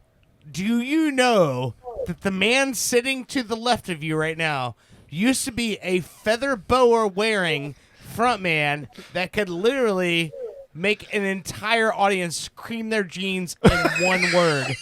Did you know that? And stand up Did and you know drum that? at the same time. And play drums standing up at the same I time. do, but I'm willing to listen to your stories. I would love to hear your stories. We'll save that for in studio. It's honestly, it's so funny, man. Like watching like things evolve and seeing all the people like that I knew back in the day, like all doing different things, and like seeing you, dude, Jereme. It was so crazy seeing you pop up with that show, and I'm like, oh my god, and watching this happen, like, dude, your kids, like. I honestly, like, I feel like the entire series, if you were to pick one person, Mia is the whole series. She's the she's the voice of she's the Reason, conscience everything, for the whole series. Like, how crazy is that? Like, she's washing the rift between the families and going, why can't they just, like, come together? Like, she is, like, so in tune, dude. It's so crazy. Like, I love you, dude. You know that. Thank you. And, like, from all the time, like, from back in the day, like, I'm wearing the shirt right now, and the Garden Groove stuff, and, like, just growing up in that time, man. Like, I feel like my peak of, like, when I started becoming a professional musician, and I say that loosely because that was at the time when our stuff got played on the radio, and, like, people started listening. But then we went on. I had multiple record deals at that point. I toured. I was on the first Seether tour opening for them. Wow. Didn't matter because we didn't get paid, but whatever. Hey, it's But so I'm cool to saying, say like, you did it. Like, it's just crazy. I didn't ever like, open to for think anybody. about all of this stuff we've all been through, man. And like seeing you pop up with this, it was literally like a jump scare. I'm like, I know that guy. That's crazy. And how crazy is that, man? Yeah. It's massive. That is crazy. I can't believe it. Yeah, when I woke up and saw that Lina, message, I thought it was crazy. Lina, will he put on feather boas for you? Oh, no. I'm sorry. But Lina, will I he? made him throw it all Lina, away once he got serious. I was like, okay, the Lina, will orange he? leather pants have to go. And yes, it's all my fault. Well, I will say this. Sorry. In case you haven't noticed, we get a little toasty during the show. Tonight it's on Applejack, which the further the show goes, the more I like this stuff, to be honest with you. Well, so I hold up. Applejack because of the 1800s. Is like Applejack was the earliest whiskey that was distilled in America. So yeah. Well, all I'm getting at is if you come to the show and you drink like we drink on the show, Yeah. then he will be wearing a feather boa that evening especially- once y'all get home. I just found the Not Your Father's root beer, so I will be toasty I'm as well. I'm currently drinking Applejack and Not Your Father's root beer and my normal vodka and cranberry all at once. So it's a good night. But you know the thing is like you know back in the day was Sam the guitar player? Yes. Okay, Sam. So by the way, you guys rivaled who had the best abs. Ab Really? Come on, you know. Sam was rocking. He had the body. Your bass player didn't have so much the abs, but you and Sam, you guys had ripped abs, and you guys looked like a boy band, but you played your actual instruments and wrote your own songs, and like literally, you were like the Sublime, for people who wanted to look at attractive people. Hot Sublime. How can it be wrong? I mean, I don't know how. I feel like you missed an opportunity just calling yourself Hot Sublime. Exactly. That's great. Yeah. You know, Guido, my bass player, is the one I recorded those 4 songs with. I went up to Connecticut to his studio up there. Oh, I very cool. recorded those 4 songs with him. So that's another circle that came all the way around. Nice. Oh, that's awesome, man. Yes. Did you guys rub your abs together when you were recording these songs? No. Another missed opportunity. Dude, I honestly like I love the fact that this show created this connection, but I know, and you're in town now, so like you'll have to come by and like hang out sometime. We have a whole studio here. We do the show every Saturday, and we broadcast on iHeart, so it's like almost going back to like the roots of when you guys did the theme song for Melissa Fox's news thing at 4:00 in the morning. Right. I used to listen to the shit out of that. That was I'm great. from Boston. Nita reminded me of that the other couple weeks ago. That song, and I can't believe it. That's crazy, crazy stuff. Hell yeah. That's awesome, dude. All right, man. So listen, we're gonna take a quick break. Thank you so much for taking the time to be on the show, man. The show is Thanks awesome. for having us. Dude, the show is so transfixing. There's no way you can watch this show and not be attached to something. I'm gonna be real. I'm happy that I haven't seen it yet, and now I met people that are on it, and I know it's real, the drama and everything, and I'm gonna be invested in it and know people, so it's gonna be really cool. I'm gonna be Oh, rewatching this. Like, yeah, right. It's gonna be different. I have to make Owen. Owen's only watched like a little bit of the last episode because I was trying to catch up to see what you're like, gonna have happened. to. You're gonna have to make him listen to the interview first. Exactly. Yeah. Because I only missed an episode and a half of what is on, HBO. Available. Yeah. But I was watching the entire series, and Owen goes, "You need to watch the last episode to catch up." And I'm like, "But okay." I don't know where I'm at. No, I've seen this. I've seen this. Okay, we can skip that one and go to right to the end. All right, cool, whatever. And then he's like, "All right, you can leave now." And I'm like, "But I'm okay. You want to watch football? Why? Fine, whatever. You're getting ready for the football. That's fine. I will go. I will have fun talking to them." But I thought that you guys were great on the show. You work so well together. Your daughter Mia is amazing with teaching kids. Like Thank you. My son's 5. He has ADHD and ODD, and like it's a struggle every day with him. So if I had somebody who could literally be like, "You need to pay attention. Like I will send a report card home every day." I'm hoping that he would actually pay attention. You gotta send him to frontier school. I know. I'd be like, "Go to the field if as Mia well." is starting a program where she wants to teach kids, let us know. I'm sending my children your way. We'll just go find random kids on the street and be like, "You're going to Mia school. Get in the van." Yeah. All right, man. I love you guys. Like it was so fun to watch this. Jereme, Lina, don't be strangers. We're gonna some point you're gonna come here and have Awesome. whiskey of the week. Thank you so much. You guys are awesome. Every week we Thank have you. a different Appreciate it. sponsor. Every week we have a different whiskey that we're tasting and we talk about, and then we just talk about what we're watching. Okay. And hopefully next time it won't be about something you're in. All right. Yeah, definitely look forward to meeting. Guys, thank you so much. Yeah, definitely All right, look man. forward to meeting you, You having guys you have in a the good night, studio. and we will talk again soon. Sounds All right, good. thank you. so Thanks, much. like, you Thank too. you. Bye. Bye-bye. Bye. That was fucking awesome. They are so sweet. Yeah, no, Oh, really man, it's cool. so fun. All right, we're gonna take a quick break. This is "It's So Hard to Be Here" by Jereme Hall and the Family. Apparently, this is written on the front.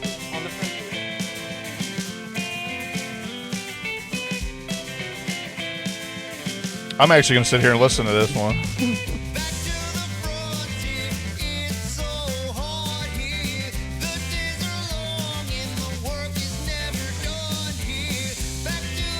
You know what this reminds me of?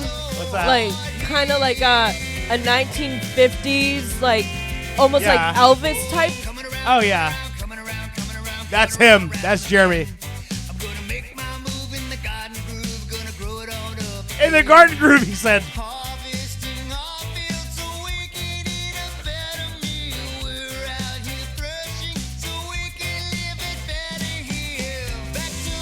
All right, you're listening to Pop Culture Radio. We'll be right back.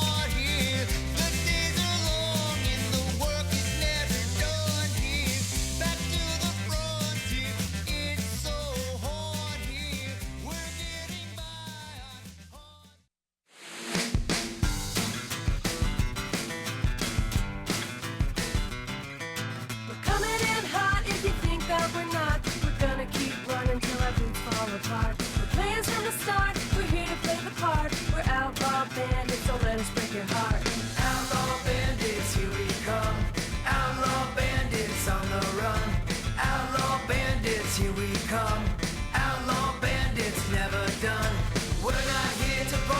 to pay.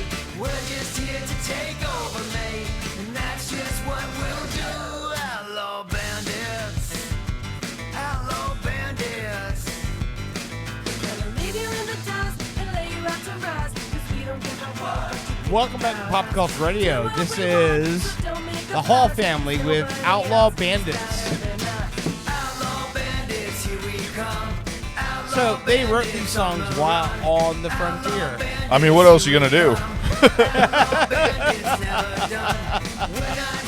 I mean, it's honestly, it's the opposite of that because you have to do everything. So the fact, I'm actually a little mad. The fact that they were able to survive on the frontier while simultaneously writing music as a family is pretty goddamn impressive, if you ask me. That is pretty awesome. Mm-hmm. Yeah. Anytime I say some shit like that, I swear to God, I want to channel Bubba, and I'm like, tell you what. You know what I mean? When I say like a statement like that, I'm going to go, well, tell you what. Oh, man. So, no, fun time, like, talking to them. And, Oh, that was awesome. Oh, dear, yeah. Part of the reason it took us so long to come back was we were just having fun talking about the interview. Yeah, I mean, I can't tell you enough. Like, that show, watching it, it really, like, you feel for them. You Right. know, especially the poor loopers. Their house. Yeah. I mean, it almost, like, they needed the most work because it was open. Like, the whole front Yeah, is just a frame. not everybody knows how to build a house. You know what I mean? But at least they, like, for the first night, they came up with something. Yeah, Which was, you know, I mean, it was a tarp, like, a canvas, whatever. And they put that up so at least they had some privacy in their house. And maybe it kept some of the warmth in. But, I mean, seriously, like, to show up and be like, you literally have to fix your house. Like, this was just left here from some other settlers. I feel you have to like fix it. I feel like this show, like I said, I found out it was in Canada. And I feel like this show in like Florida or the Caribbean or, you know, like a really hot, humid, stormy area would be a whole different thing than, It definitely you know, would a be. nice. I don't know what the temperature was. I'm assuming since they're in Canada, it didn't get much worse than 75. Maybe I could be wrong. Well, I don't mean, if know you're geography doing hard and temperatures labor, and all that. though, Yeah, in the it- sun, you're gonna But, get hot dude, no matter what. yes, but guess what? It's way easier when it's like 75 degrees and no humidity than it is when it's 95 degrees and tons of humidity. I know. I've been through. You can't breathe. You get to a point with really heavy humidity, it is hard to breathe while you're working. I'll tell you, when I worked for Universal overnight, setting up like Halloween Horror Nights or Mardi Gras or whatever. Maddie. Sorry, it was Maddie. When you said a Mardi Gras. Being up on those roofs, I mean, and it being like the middle of the summer is it's still so hot. It's hard to deal with. Oh, yeah. Right. So like I said, I'm not taking away. I know it was very difficult. Yeah. I just feel like if you're telling, and I asked them and they said they didn't know where they were going. Yeah. So they had the balls to do this not knowing, which is kind of a level of badassness. You know what I mean? Because I feel like I could do a survival show. I really do. I've got a lot of those skills, but I would want to know where I'm surviving. You put me in a fucking rainforest, and I'm like, nah, you know. But maybe like a deserted beach island or Canada, you know what I mean? Like, I mean, it's Canada. The fucking wildlife is nice, you know. They walk, hey. See, I would be if they put me in like Western Massachusetts. Now, knowing the weather up there, that would freak me the fuck out. Right, extreme Because cold is you the other have- side for sure. Well, no, in like fuck, I'm not Massachusetts, doing it in Alaska either. You don't know what you're gonna get for weather because we've had whiteouts in the middle of June. Okay, in the middle of June, having snow, like literally you can't see shit, or having like, because we also get hurricanes up there as well. Going through the no-name storm in the middle of brush in the Western Massachusetts. I'm sorry, I don't know how it would have been, or like you have a road in, one road out, and it's going to get like destroyed by a hurricane. Admittedly, if I'm doing a survival show and the choice is extreme heat or extreme cold, I'm going extreme heat. I'll take the heat and the rain and all that shit over snow and frostbite and not being able to start your fires because no. I'll take the extreme heat over like Alaska or something. That is hardcore. The extreme cold. But I mean, I could never. I would not be able to live like a pilgrim in Massachusetts with the way the weather is up there. I mean, I doing it in Florida, it rains every day in the summer.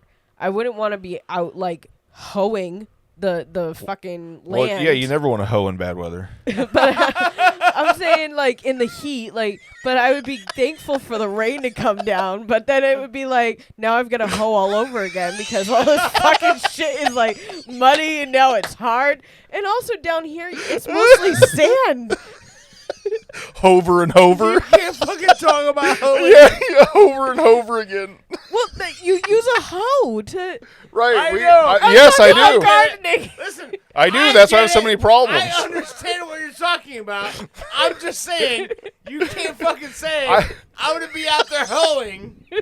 I'm an avid hoe user, and it doesn't end well. But no, I just, I think no matter what the temperature is or where you're at, you have to combat so many certain like things to live that way. Right. Well, here's another thing about the, if it was done in Florida, is the bugs. People who've lived in Florida their whole life don't realize that you can go to other states and you really don't have the mosquitoes and the fucking no-see-ums and all this bullshit that you deal with in a more tropical climate. Yeah. So, yet again, they didn't know where they were going. They're hard asses for what they did. Exactly. But if I would have been doing the show and known and had the chance to ask where I was going, Canada, I would have like, fuck yeah. Like that's great. Probably decent weather. And I don't think I even actually asked them how the weather ended up being there, what the temperature was. So maybe when they come in studio, we can remember some of these other questions to ask them because there's so much, to talk about. My father ended up moving to Western Massachusetts at one point, right? And I visited him, like certain weekends, certain weeks. Is the hoeing better in Western Massachusetts? No. Or no? And they actually. Like I was just wondering about the ground density. What are you guys talking about? Well, they actually have ladybug season. So you know how we have love bug season now? Right. Oh, wow. They have ladybug season. This gets into your house. It covers up your fucking windows. They get into your house. They're in your lights. I was like literally like dusting off dead ladybugs. Oof. In certain areas of the house because I came big like ass after. orgy. I was like, I can't do this. Like me and bugs, I barely go outside. Brit was the Harvey Weinstein of bugs. How awesome would it be to be a bug? You live for like 3 weeks and fuck yourself to death. But I mean, my God, I going to certain areas, you deal with different bugs or no bugs and stuff like that. I mean, my friend was allergic to mosquitoes. Oof. So we had this one park we used to always go to, but once dusk came, we had to like leave right before dusk because the mosquitoes would come out because it was right near a pond.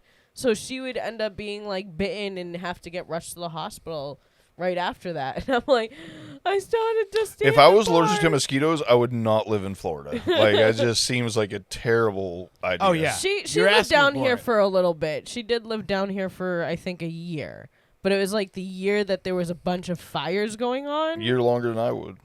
What year? Like, we always have fires going. Like, Daytona's on fire. It was in the 90s. Florida is basically, the apocalypse. It's just every year. I was probably in middle school. So anywhere from, So I graduated in 2006. So 8th grade was 2002. They need to come up with a weather movie called Florida-localypse. She was probably down here in like 2000 or 99, somewhere like that. Her father like brought her down here with his family, and she was like in the center of all these fires going on. And I was like, oh my God, her mother burnt down their house trying to like do something bad.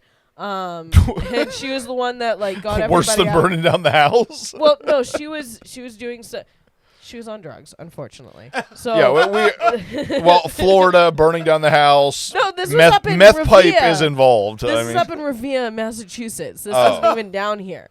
So like she was the one that got everybody out of the house. burning down the house. You know, like she woke up As her you mother should and everything. responsibly get everyone out of the house before you burn it to the ground. No, like My meth pipe dropped in the Hide! blanket. Run for your lives. Listen, but It's like a little. Everybody, It's like a little get teeny. out of the fucking house. We're trying to fucking burn fucking evidence here. but I'm Trying saying to burn away the fucking evidence that we've been doing some fucking terrible shit here in the fucking house. So everybody, please get the fuck out now, so we can burn the fucking house down. oh my So god. the fucking cops can't fucking catch no fucking evidence here. Everyone, get the fuck out of the house so I can burn it fucking down. And we're all good. I like the idea that she just like had a dropped her meth pipe on like some kind of like polyester quilt, and it's like kind of melting or smoking, but it's really not that bad. Like she literally could have just reached over with something and stuff, but it's like, oh my god, the house is burning down. No. Her She's like, mother. no, listen. Anyone comes in here, they're gonna fucking find the fucking evidence of what I've been fucking doing. A lot of evidence. I've been selling hardcore fucking shit out of my fucking bathtub. And Oh y'all my gotta get the fuck out of here. Throw the scale in the Now, toilet. listen, there is no other option.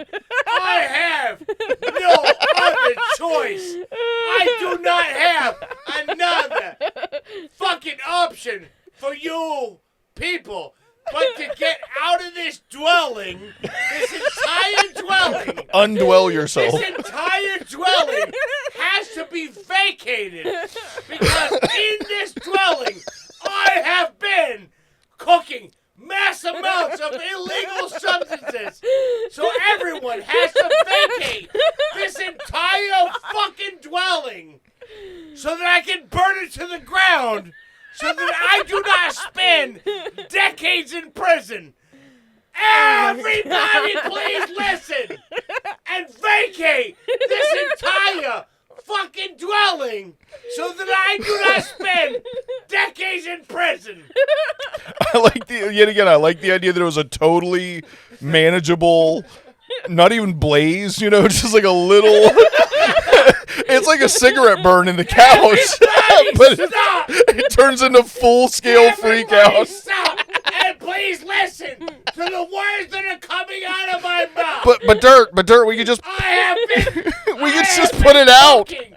I've been cooking mass amounts of illegal narcotics. like half a glass of water, dirt. We could just put it out. It's not that big a deal. Vacate these premises. But there's nothing left. You So smoked I it all. can burn this dwelling to the ground. You smoked too much to call it a dwelling. First of all, like where did you get dwelling? You smoke way too much meth to use that word. This is a trap house, bitch. I'm gonna send this segment to fucking Frank Verderosa just so I can hear this segment. I felt like that was a Gilbert segment for me. Yeah, no, that was great. Oh my lord, this has been a great show. I'm fucking. My face hurts from smiling so much. In other news, Okay. I found out another house. Well, I found out all the houses, but I found Okay. out another house that we Yes. would be interested in. What's that? Friday the 13th, they are going to have Jason Oh, Voorhees! Woo! Shit. Okay. All right. I'm like so pumped. And then the rest of them are like the kind of no-name houses, like made like houses that they came out, like concepts they came up with. Yeah. Which all kind of sound cool, I'm not going to lie. But I mean, you should see some of the set pieces that are already up at Universal. Like, it looks amazing. Absolutely amazing. With they have a 1920s era area. Okay. And they already have like a car crash on the scene and stuff like Oh, that. okay. All right. The pumpkins are up in the trees. Ooh, but tree they- pumpkins. Yes. Oh my God, they've got tree pumpkins. Holy shit, we gotta go. But they also carved like minions into They're some working of their the ass pumpkins. off to make spiced lattes. They have like kids' toys and creepy shit along like the walkway to where like the kids area is, like ET and all that. They just went to a thrift store and bought those bags of fucking random toys that is the baby doll missing a head or a leg or something. Possibly. Just scatter them. Just scatter them along the pathway. It looks creepy. But it looks so good. It creeped me the fuck out as we were walking through it. I was like, I'm not gonna walk through this scary area at night, because these are the starts of the scare zones that they're putting up, like different pieces in different areas. Because I think they have like 6 or 7 scare zones. Do your again real quick. My what? You made this. You're like like do it again. Oh no, that's not the same. You sounded like one of the Skeksis from the Dark Crystal.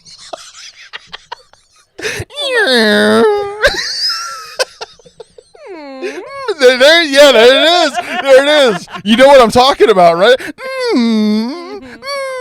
Yep. I don't know. As soon as you did it, that's what popped into my head. But I'm so way Applejack, and root beer. Woo. and your vodka cranberry. Well, that don't count. It should. But I mean, no, that root beer, like, Oh, so good. it really is. I'll tell you, everything that people tried to make after that, like, not your brother's hard orange soda or something like that. Not the same. No, because it tasted more like cough syrupy. No, this is perfection. If I'm Exactly. given a number rank on the 2 drinks tonight, this is a 10. I mean, it's flawless. Mm-hmm.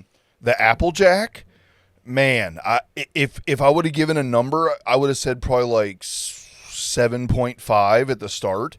As it stands now that I've had it and the Had a flavor, little bit more. well, that burn goes away Yeah. after about 3 or 4 sips, and now it's just like sipping on a fucking Jolly Rancher. Yeah, but see, this is the thing. is Dude, that so I'm gonna say solid 8.5 to 9 on the Applejack. if I was to get to that point with the whiskey, right? Yeah. My feels my feels would come out and I'd probably fight somebody on the way home from the car. Well, that's not good. It's not. And like this is why The better you feel, you shouldn't want to fight somebody. Well, no, but it's the whiskey. I've had a great night. I'm gonna punch a motherfucker. It's the whiskey. Like it you know how everybody has that one alcohol that Yeah, like, but this isn't turns like- them into, you can either go one or the other way. One, liquor you have that always makes you happy and you're good to go and whatnot. But then you have that one liquor that's like, if I drink this, like felonies. I'm gonna get in my feels, and then somebody's gonna say the wrong thing or look at me wrong or cut me off, and I'm probably going to jail. I will say, I never in a million years would have thought of combining like Jack Daniel's Applejack with fucking alcoholic root beer. I would have thought instant hangover, terrible sloppiness, and I don't feel any of that. This is one of the nicest alcohol buzzes I've ever fucking had. Right? I'm not as hot when I drink my wine. Like, I sit No, here and I'm drink my not wine sweaty. And I'm like, just. I'm dying. Dying of heat exposure. But no, I think that I think we had some good choices of alcohol tonight.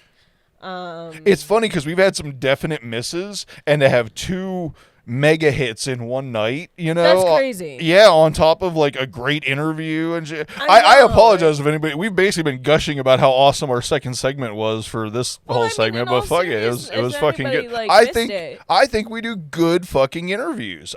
Any show that we do an interview, I fucking love. The interview, I was really sad that I missed the show with the last show with Aaron Fector and his wife there, I know. I wish I was on that as well because like it sounded so nice. Like Yeah, it was fun having time. them there. And Yeah, whatnot. no, they're cool people, I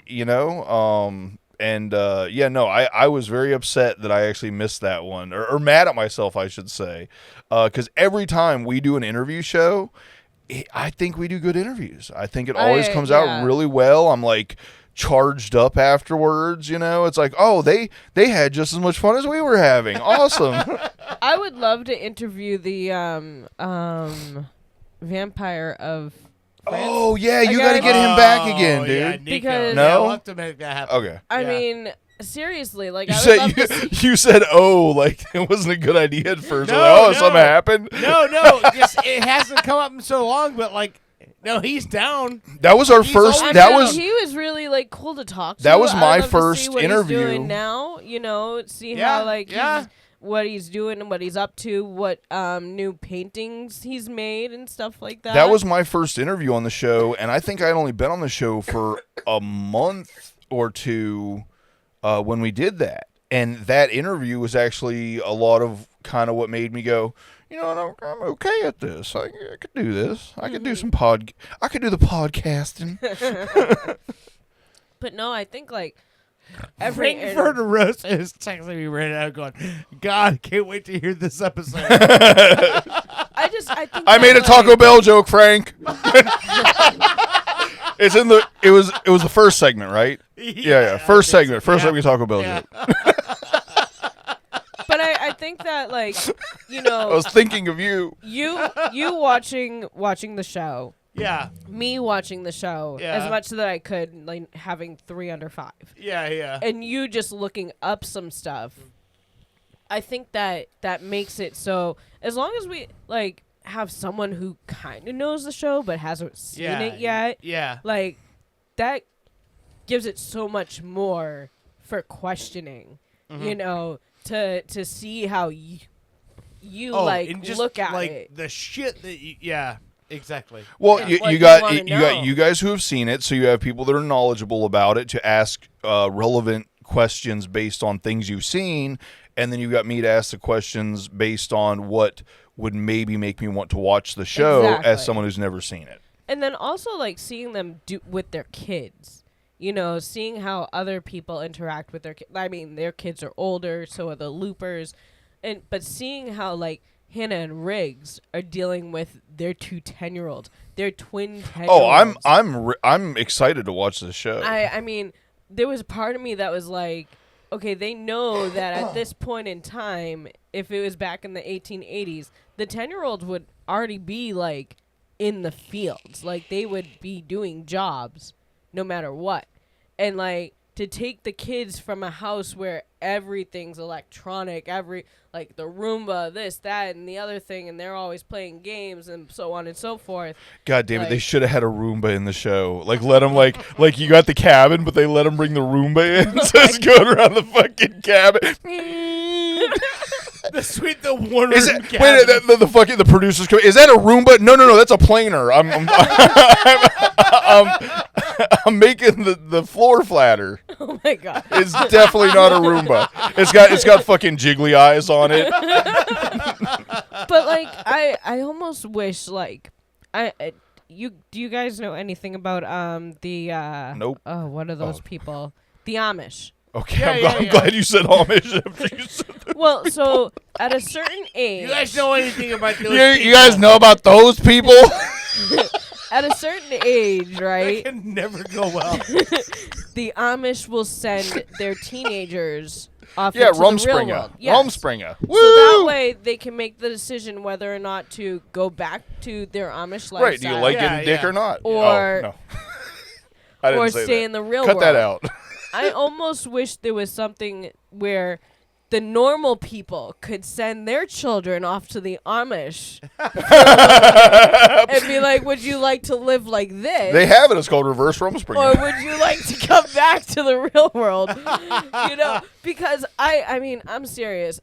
The kids nowadays growing up with all these gadgets and everything, and not realizing how much, you know, work their parents do. Like, No, what you said is actually kind of genius. I mean, to be quite frank, I'm sure there are kids that, given that option, I'm assuming maybe the people that are bullied or deep thinkers or don't like, maybe people with social anxiety. Mm-hmm. I can imagine you send them to the Amish and they're probably like, you know what?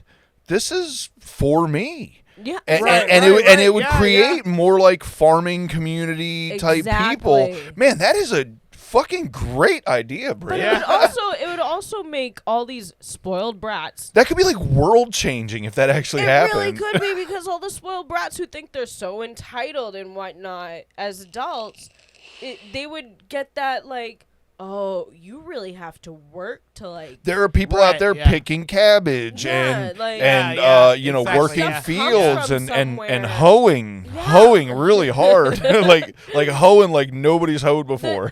Somebody actually has to like get the milk from the cow in order for it to go to the store. And then like, I mean, the chairs that we have on the deck are chairs made by the Amish. Always goes back to the I mean, they're so sturdy. Yeah. They like have weathered every storm that we've had so far. Yeah. You know, and I mean, they're heavy duty. Yeah. Like, I got these heavy duty Amish chairs here for sale if you're looking for a good chair. I'm just saying, they've been through many hurricanes. but I feel like there would be so many more kids who appreciate their parents, what they have. You know, and that's probably what. You ever cook meth in a Hurricane Amish chair?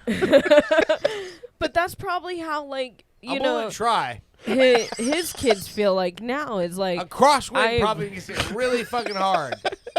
His kids probably feel really appreciative of what they have. Oh, sure. Oh, yeah. I think anybody who goes on this show and tries to live in the 1880s is going to, their kids are going to be more appreciative of. Oh, it was 1880s? Yeah, that's not that. They should have been like 1790s. Come on, make a real show. You know, I said to Owen, I said, how many times did you die during Oregon Trail? And he's like, I've never played it. I said, what do you mean you've never played Oregon Trail? Even being a gamer, I never played Oregon Trail. Well, that was the big game. Yeah, for us 100%. In school was like to play Oregon Trail during computer time, and it's like you die of everything. I mean, you can't. No matter, you can only carry this much buffalo or bison that you kill. You can only like carry this much deer that you kill. Like, it's amazing to think that that's how it used to be. You know, like, I think it would be great if we sent, you know, our kids somewhere. Hold on, we got a call coming in. Hold on. You listen to Pop Culture Radio.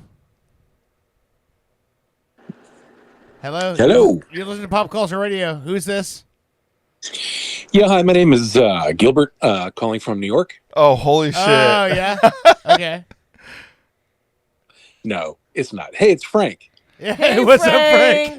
What's up, dude? How's it going? I just, was listening to the show, and I only caught snippets, but I just wanted to share some sad news that I don't know if you guys even know, but I've been traveling cross country with some friends and a wagon, and I got dysentery. Oh no! Is that the one where you burn when it burns when you pee? It's that and the anus. It's the whole thing. I'm assuming. I don't know. The doctor that tried to suck it out of me said it was a dysentery. I don't even know. Wait, you had a doctor that tried to suck it out of you? That's it was a doctor. weird procedure. I had to put my thing in a hole somehow. It was weird. And what doctors work out of bathrooms? Is what I want to know. I like the idea that anything you got a doctor that anything that's like, I'm gonna suck it out. That's the best doctors do. I just got a sunburn. Why are you blowing me? It's not peeing. It's not peeing. It's an acute. Yeah, no, I know that was the joke, of the colon. I know it was a joke. Frank, just so you know, so Bushey just said when we were talking to Bushey's like, "Hey, let Frank know I made a Taco Bell joke earlier." I can only applaud that. I only make one a year, so I figured I'd let you know where it is. It was like first Here's the segment. thing, I'm looking at your live feed, and the arrangement of your cameras, it looks like Dirt is being punished and has to face the opposite corner and I know, right? We don't want anybody to see his face. What did he do? It's because I have to face the board. I was gonna say he set it up, so Exactly. apparently. And I don't want to ruin technology, but you could probably hit a reverse button on the camera to flip the angle so it looks like you're not being sent to your room. I mean, I don't know about you, but I love talking to the back of his head for 3 hours. It's hilarious. If he leans forward a little bit, he could fart right on Bushey. Yeah. That's how we worked it out. We're like, are you within farting on me distance to have this show? I'm in the But I love optimum the fart icons zone. in the corners. Now I can put a quarter on my phone and I feel like I'm playing a bad video game from the 80s.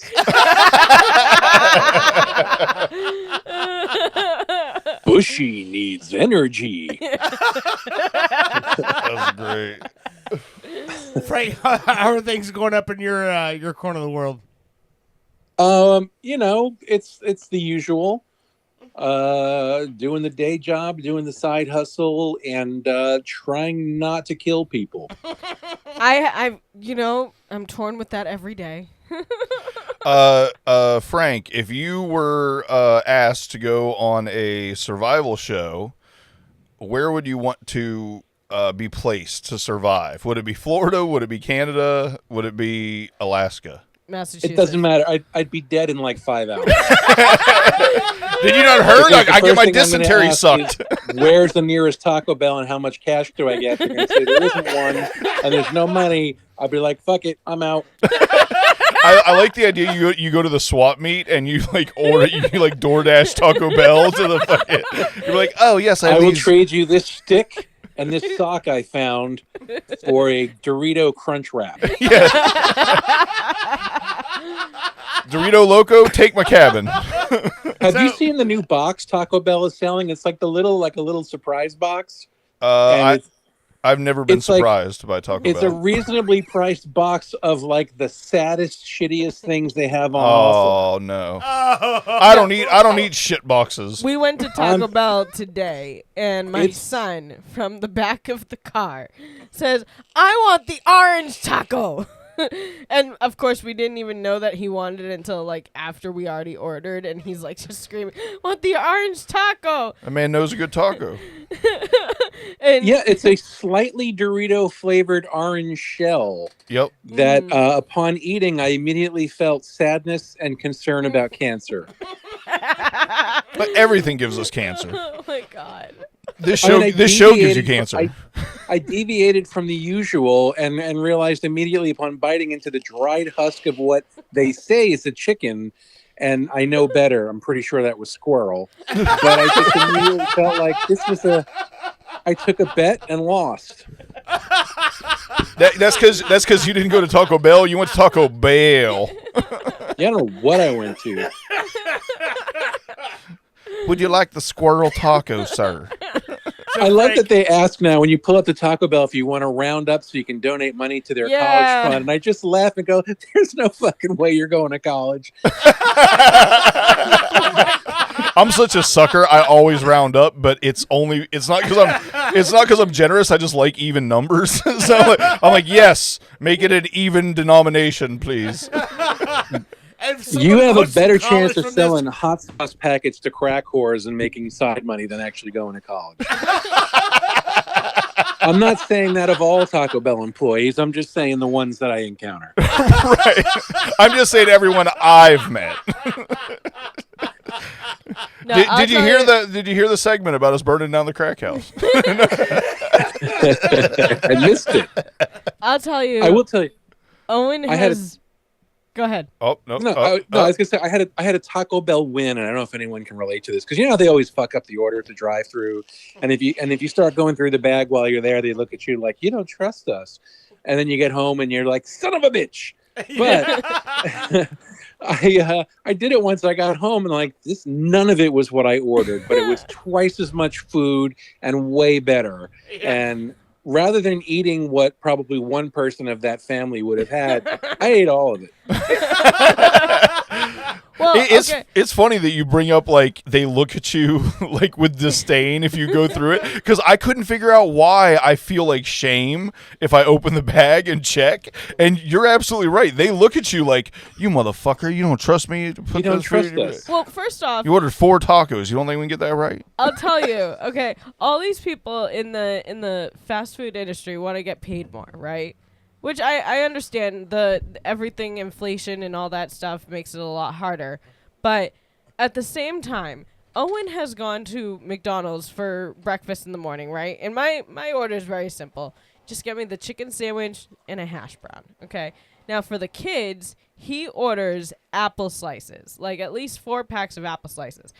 McDonald's now owes us like 20 packs of apple slices because they never put them in the morning.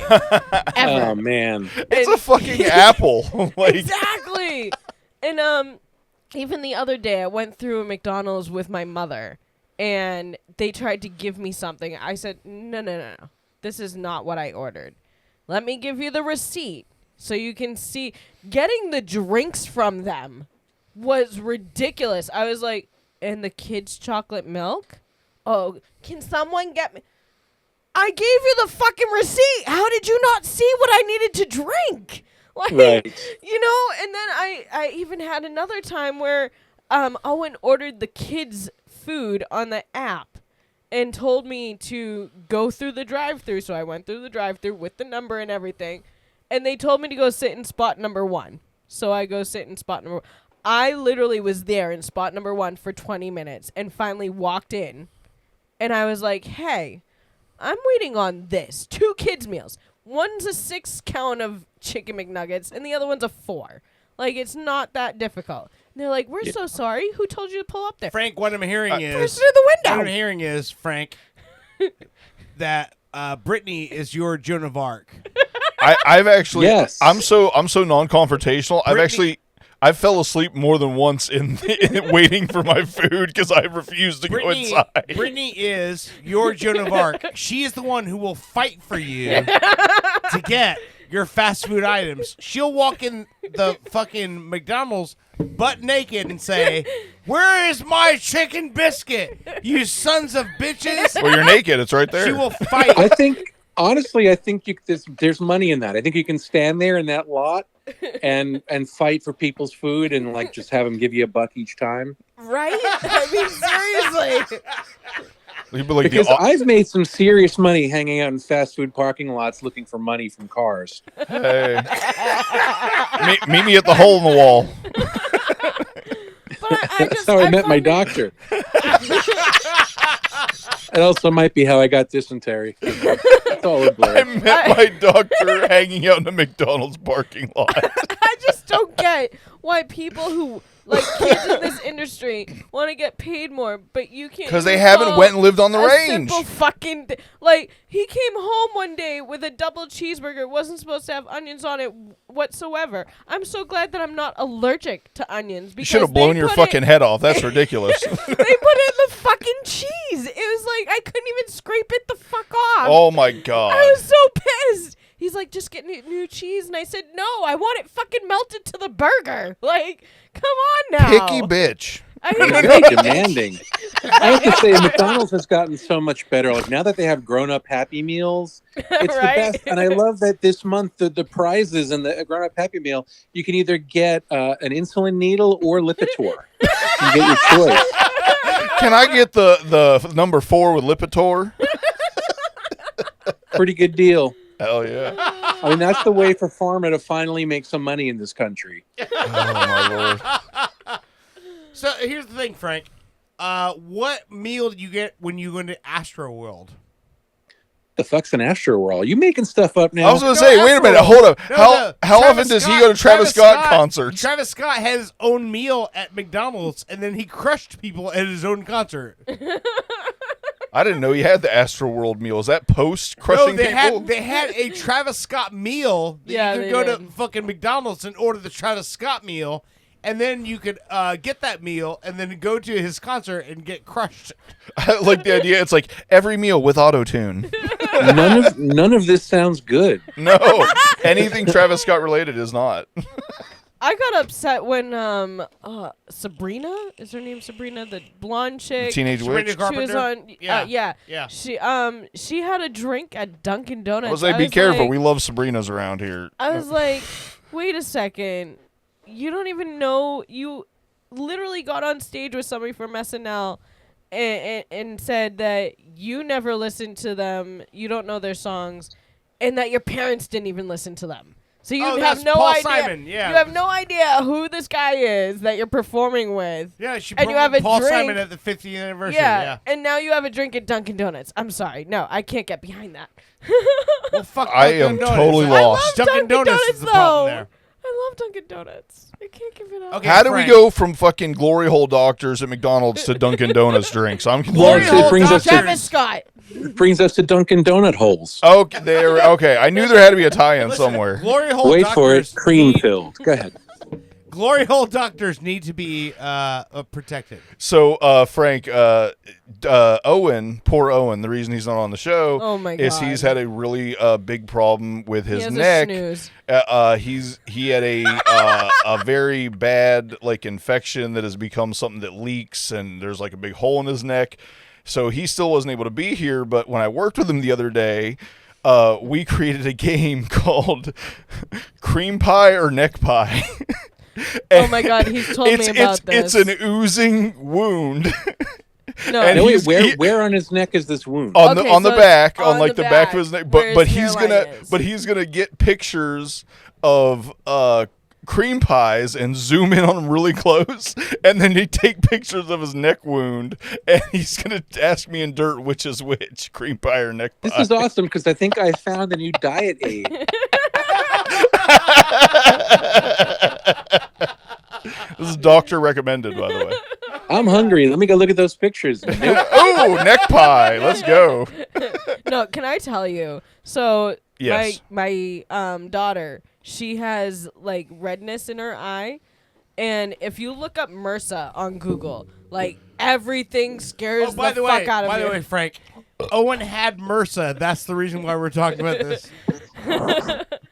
But so Lord have mercy. so, so now it's like COVID all over again for me, but with kids. So every time something happens to the kids, I automatically think it's MRSA.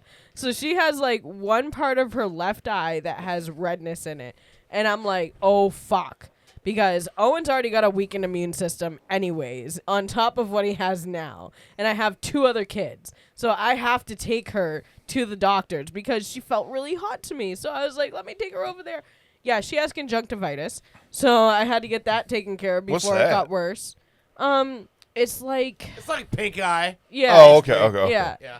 But I was It like, sounds bad. Conjunctivitis does not sound good. It's Any scary itis. stuff. I mean, the last time I knew anybody that felt that children were hot, they became president. Hell! oh my goodness.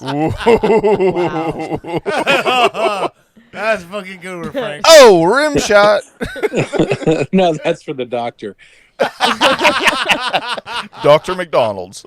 But Weird no, place I've to been- put rum, but still. But no, I'm like freaking out about everything. Like the baby had a cough. I was like, it could turn into pneumonia. What can you do? Nothing. Oh, cool. Thanks. Thank you for telling me that. you know I get depressed about being single and not having kids and stuff, and then when you tell me like these stories, I'm like, I mean, it could be worse. like that's rough. I honestly, as much as I like freak out over my pets, I can't imagine having kids. Like, it's got to be even worse, right? I'm Well, assuming. I mean, I can tell you when like Do Jackson you love your first- kid more than your pets?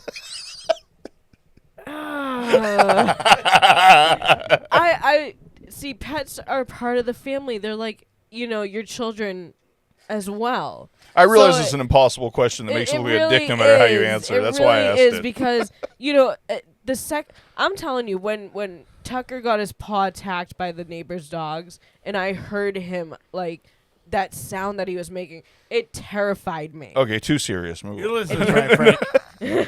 But no, I mean having What day kids. is it? Having kids, it gets like crazy. Anything they do, if they fall and they're bleeding, you're like, should I take them to the doctors? And it's like a tiny cut, so no. But I mean, if they rip their arm off, yeah, you should probably go and have it sewn back on. I live in New Jersey. The solution to everything when your kid is sick is you go into the woods, you dig a deep hole, and you just say goodbye. Here's a Doritos Locos Taco. Get in the hole, bitch. You know, in case they dig out, you leave them with some Taco Bell coupons. But You guys know the old joke about the old man and the boy walking into the woods? Yeah. Wait, low on here. It's the kid goes, I don't know, man. It's getting kind of dark, and I'm afraid. And the man says, how do you think I feel? I got to get out of here alone later. Yeah, I got to walk out here by myself. Oh my god. So, Frank, quick question. Have you ever had dysentery? What do you think of Richard Kind on the John Mulaney Netflix show? I have not watched any of it yet. I'm sure Really? it's awesome. But honestly, the promos they've done for that show with Richard, where he gets into, have you seen the ones where he kind of goes like, have you figured it out, John? Have you seen those? Yes. They're fucking brilliant. They better dude, win every award because they are so epically hilarious. Listen, they do one where Richard plays Bill Belichick, and John keeps trying to throw it to Richard to help him, and his fucking girlfriend is in the audience in a hoodie going, we don't answer those questions. That is awesome. It's so I really need to. I need to go back and watch them. They're so good. Richard Kind and John Mulaney. Oh no, they're amazing. So yeah, those of you who are listening, yeah, John Mulaney's late night show on Netflix. It's every night, and they've had great musical guests. Like Cypress Hill is the musical guest, it's John Mulaney doing a late night show on Netflix. But the thing is, Richard Kind is his like Ed McMahon. Okay. Yeah, it's brilliant. They did I haven't seen more than snippets. They did a whole episode where Richard Kind is playing the part of like Bill Belichick, and John is trying to speak to him, but he can't speak to him because his teenage girlfriend is in the audience, and he's going, "We don't answer those questions," and she's stopping him. Oh, it's so fucking funny. I gotta watch it. Yeah. My favorite Richard Kind moment outside of those promos from the Mulaney show, which honestly they are just brilliant. Was when we had him and he was getting on a plane to fly back from LA. I think I told you this story once before. Oh, this is the Mario? Yeah, and he was supposed to have a debate with Mario Cantone, but Please Gilbert tell and it Mario they were going to debate a Christmas show, and they have differing opinions on it. But Gilbert and Mario were kind of riffing and doing other stuff for so long that we kind of lost Richard. But in the meantime, Richard was on speakerphone on his flight, which was getting ready to take off, and like it was so foul. They were just talking about anal sex and just Mario was just going off, and everyone on the plane. And I hear in the background Richard Kind apologizing. I'm sorry. And then and finally he says to the guy, "Can you hear that?" And the guy goes, "Everyone on the plane can hear it." And then by the time we were finally ready to throw to Richard Kind, he had to shut his phone. The flight was taken off. So that moment never happened. I will throw this out there because you're on the air with. Have you seen One More for the Road, the Bobcat Goldthwait and Dana Gould documentary? No, but I must find that. Bobcat is brilliant. Oh, okay. I'm going to talk about. I've never spoke about it on the air on this show before. So there is a documentary. It's on Prime. It's called One More for the Road, and it's Bobcat Goldthwait and Dana Gould. And so the story of the show is Bobcat and Dana Gould both were very close friends with Robin Williams. Robin Williams passes away, and so the two of them are kind of thrown together, and they decide to do a tour together. And then the first stop, they're traveling together, going to do comedy shows. They get into a massive car accident, and they both almost die. Wow. And so then they decide, okay, maybe this is what we're supposed to do. And then they make a documentary about them driving together from show to show to show. And Bobcat admits to the fact that he hates Dana Gould. Like, during the movie, he's like, I always hated you because you were this guy and you did this and your style of comedy was this. And then by the end of the fucking movie, they're best friends. Wow, that sounds like the opposite of the road trips with my wife. Yeah, oh my God. They bond over the fact that they were both friends with Robin. I don't know why I ever loved you. Yeah, turn this Genesis shit off. Hey. Easy there. No, that's me. Like you know when you're listening to a long song and it gets to the part that is just the best part of the song. Yeah. That's like 100% of the time when my wife goes, "Enough of this," and shuts the radio. Oh. That's in the official papers. Ooh.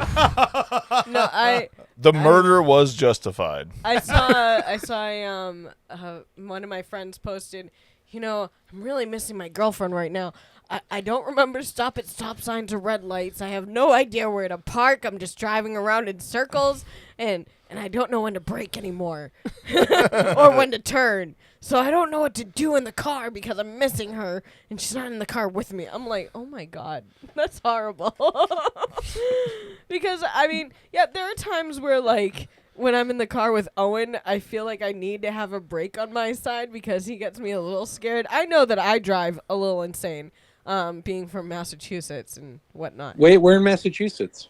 A little town called Winthrop. It's right outside near East Boston, Revere. Okay.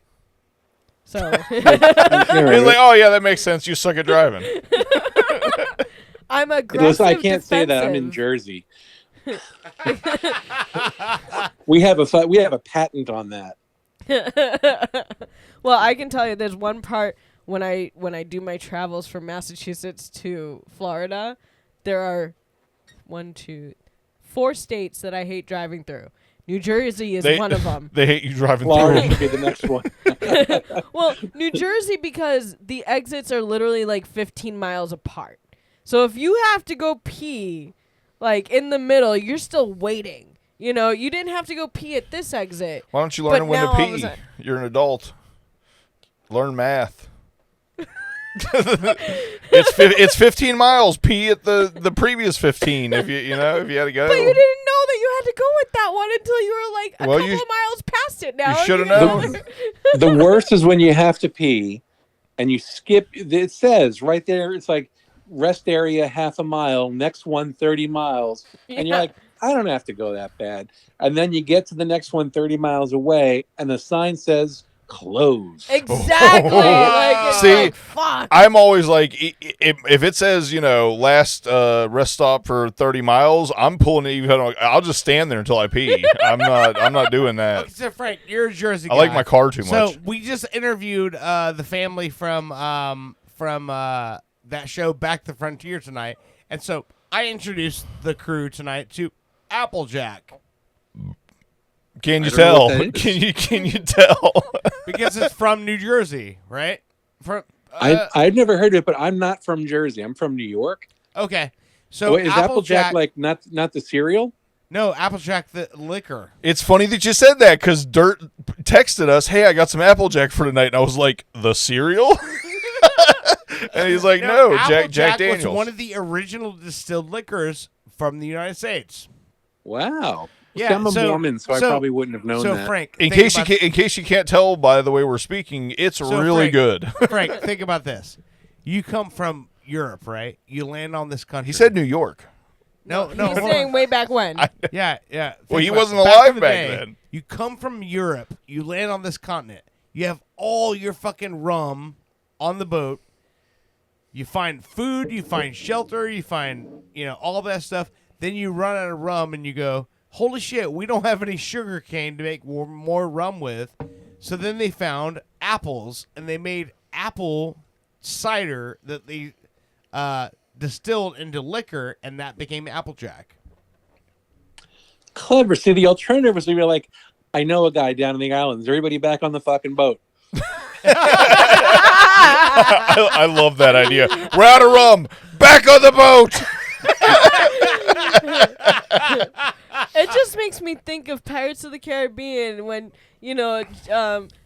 Jack Sparrow and what's her name are stuck on the island together. Yeah. And she's burning the rum, and he's like, keep the rum away from her. She burns the rum. She's burning the rum.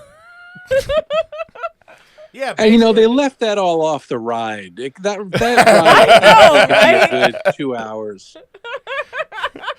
I still love it. It's like, we're out of rum and Doritos Locos taco shells. Back on the boat. Oh, man. No, Frank, but all bullshit aside, this Applejack, it's pretty strong. The first couple sips, it's like full fledged. Ooh, that burns, and then it doesn't. Yeah, I took a sip and I was good. I stuck with my not your father's root beer. This is my third glass. You know what? I'm gonna get a bottle of that to go with my next Taco Bell order. There you go. You get your dysentery examination at And McDonald's. if anybody along with- asks, I'm gonna say it's part of a complete breakfast. I don't know if you want to mix this with milk. It might come out differently. So, Frank, Apple yogurt. Frank, what are you up to these days? Right now it's the summer, so all my ad clients are kind of on vacation, which means things are slow for me. But I did just mix a documentary that's doing the film festival circuit, which is actually pretty damn cool. It's going to be in Toronto, I think next week or this coming week. I saw it up on the Cape, and I saw it here in New Jersey at Kevin Smith's Smodcastle Film Festival, which is kind of fun. Dope. Yeah. So that's a big thing off my plate. What's the name of the movie? So the documentary is called Banky Banks, King of the Dunes, and here's why it's special. Okay. Banky Banks is this Anguillan artist. Anguilla is kind of down by like St. Bart's and Nevis and all that.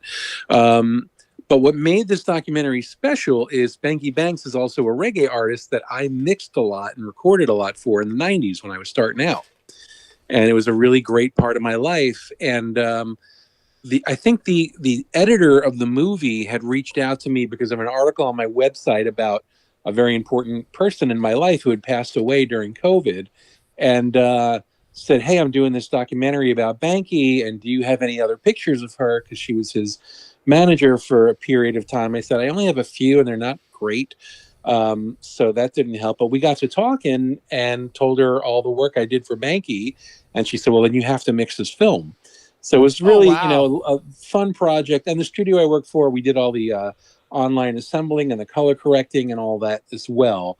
But yeah, I put a lot into mixing it, and it was pretty epic, and it was cathartic because it was reliving some really cool parts of my life, and then seeing everything that came before and after the chapter that I knew, so really a fun memory lane type thing. And it's weird mixing a movie, and then in the movie is music that I mixed when I was like 23. Yo, that's fucking awesome. Yeah. That is really kind of cool. weird. No, that's awesome, man. No, that's awesome. great. And so, do we know when this movie's coming out or no? Right now it's doing the festival thing. I don't know if or when it's ever going to be seen beyond that. It's such a specific thing. What makes it kind of fun is among the people at Banky's become friendly with over the years, like Kevin Bacon and his family. So like they started visiting Anguilla and just they musically fell in love with each other. The Bacon brothers actually have a song about Banky on one of their albums. And then like Jimmy Buffett did a giant concert at Banky's Dune Preserve, which is this stretch of beach that his family owns. And so it's become like a real destination, but I don't know, it's such a very specific person, and it's very long and detailed about his life. So it's almost like great for him to have. I just don't know who else beyond people that already know him are going to sit through 2 hours, Okay. Gotcha. Yeah. I'll sit through 2 hours of anything. I mean, I would love to see it pop up on a streaming platform, because there's a lot of good stuff. People like John Mayer would go down there and jam with Banky.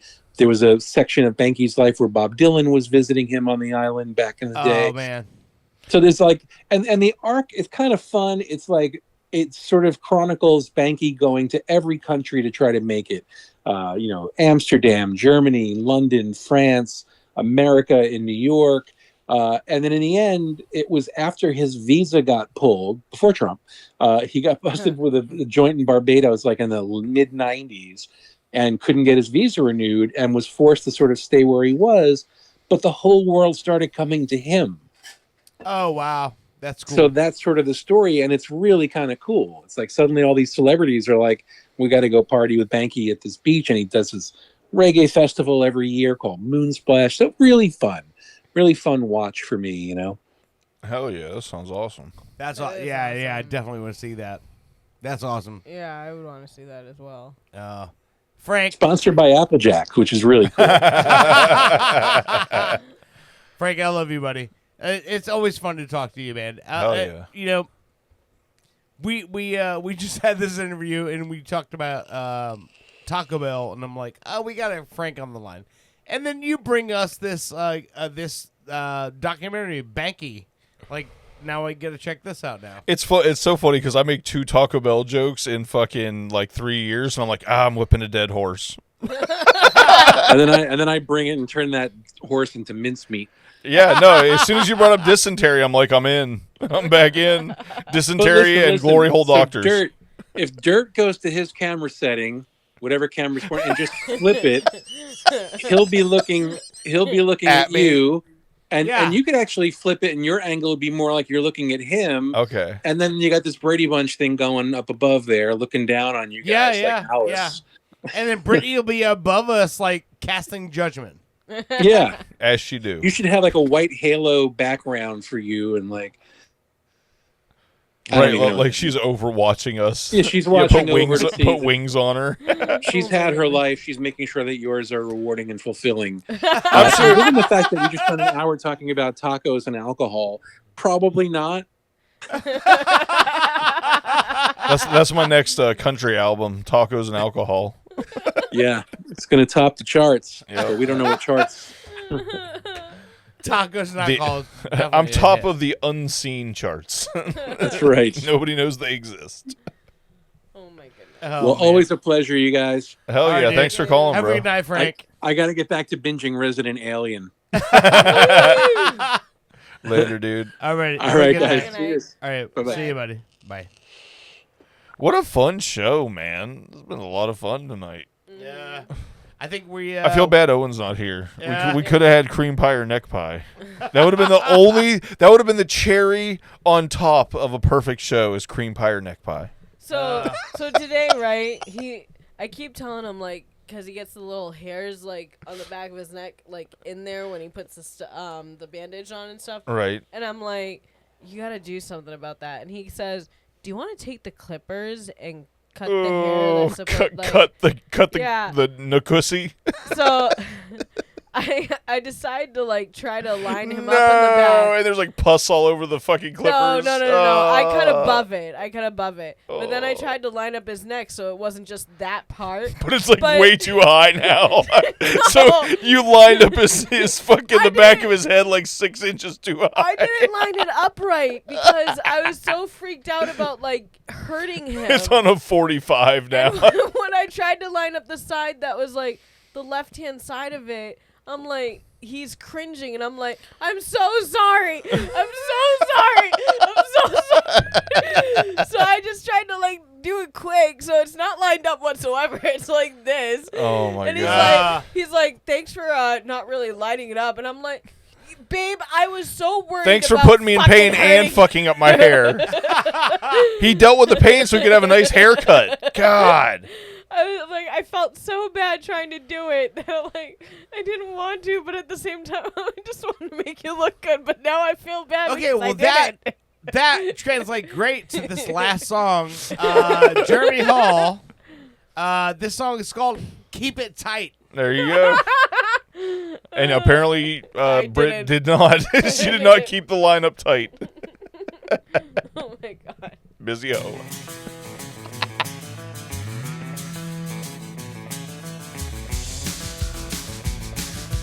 Oh, be careful of that Applejack.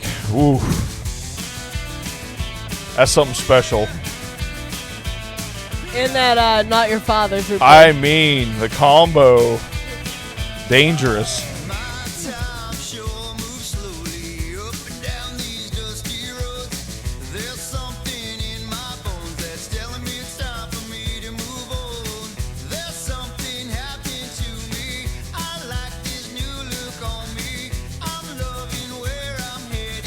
All right, you listen to Pop Culture Radio. This has been a very, very fun show.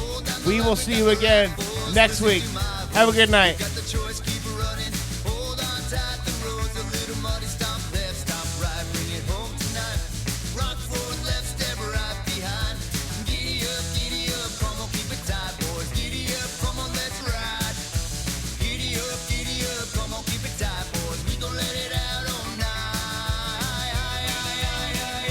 Pop Culture Radio has been a Weird Florida production. Like and subscribe on your favorite platform. Love y'all.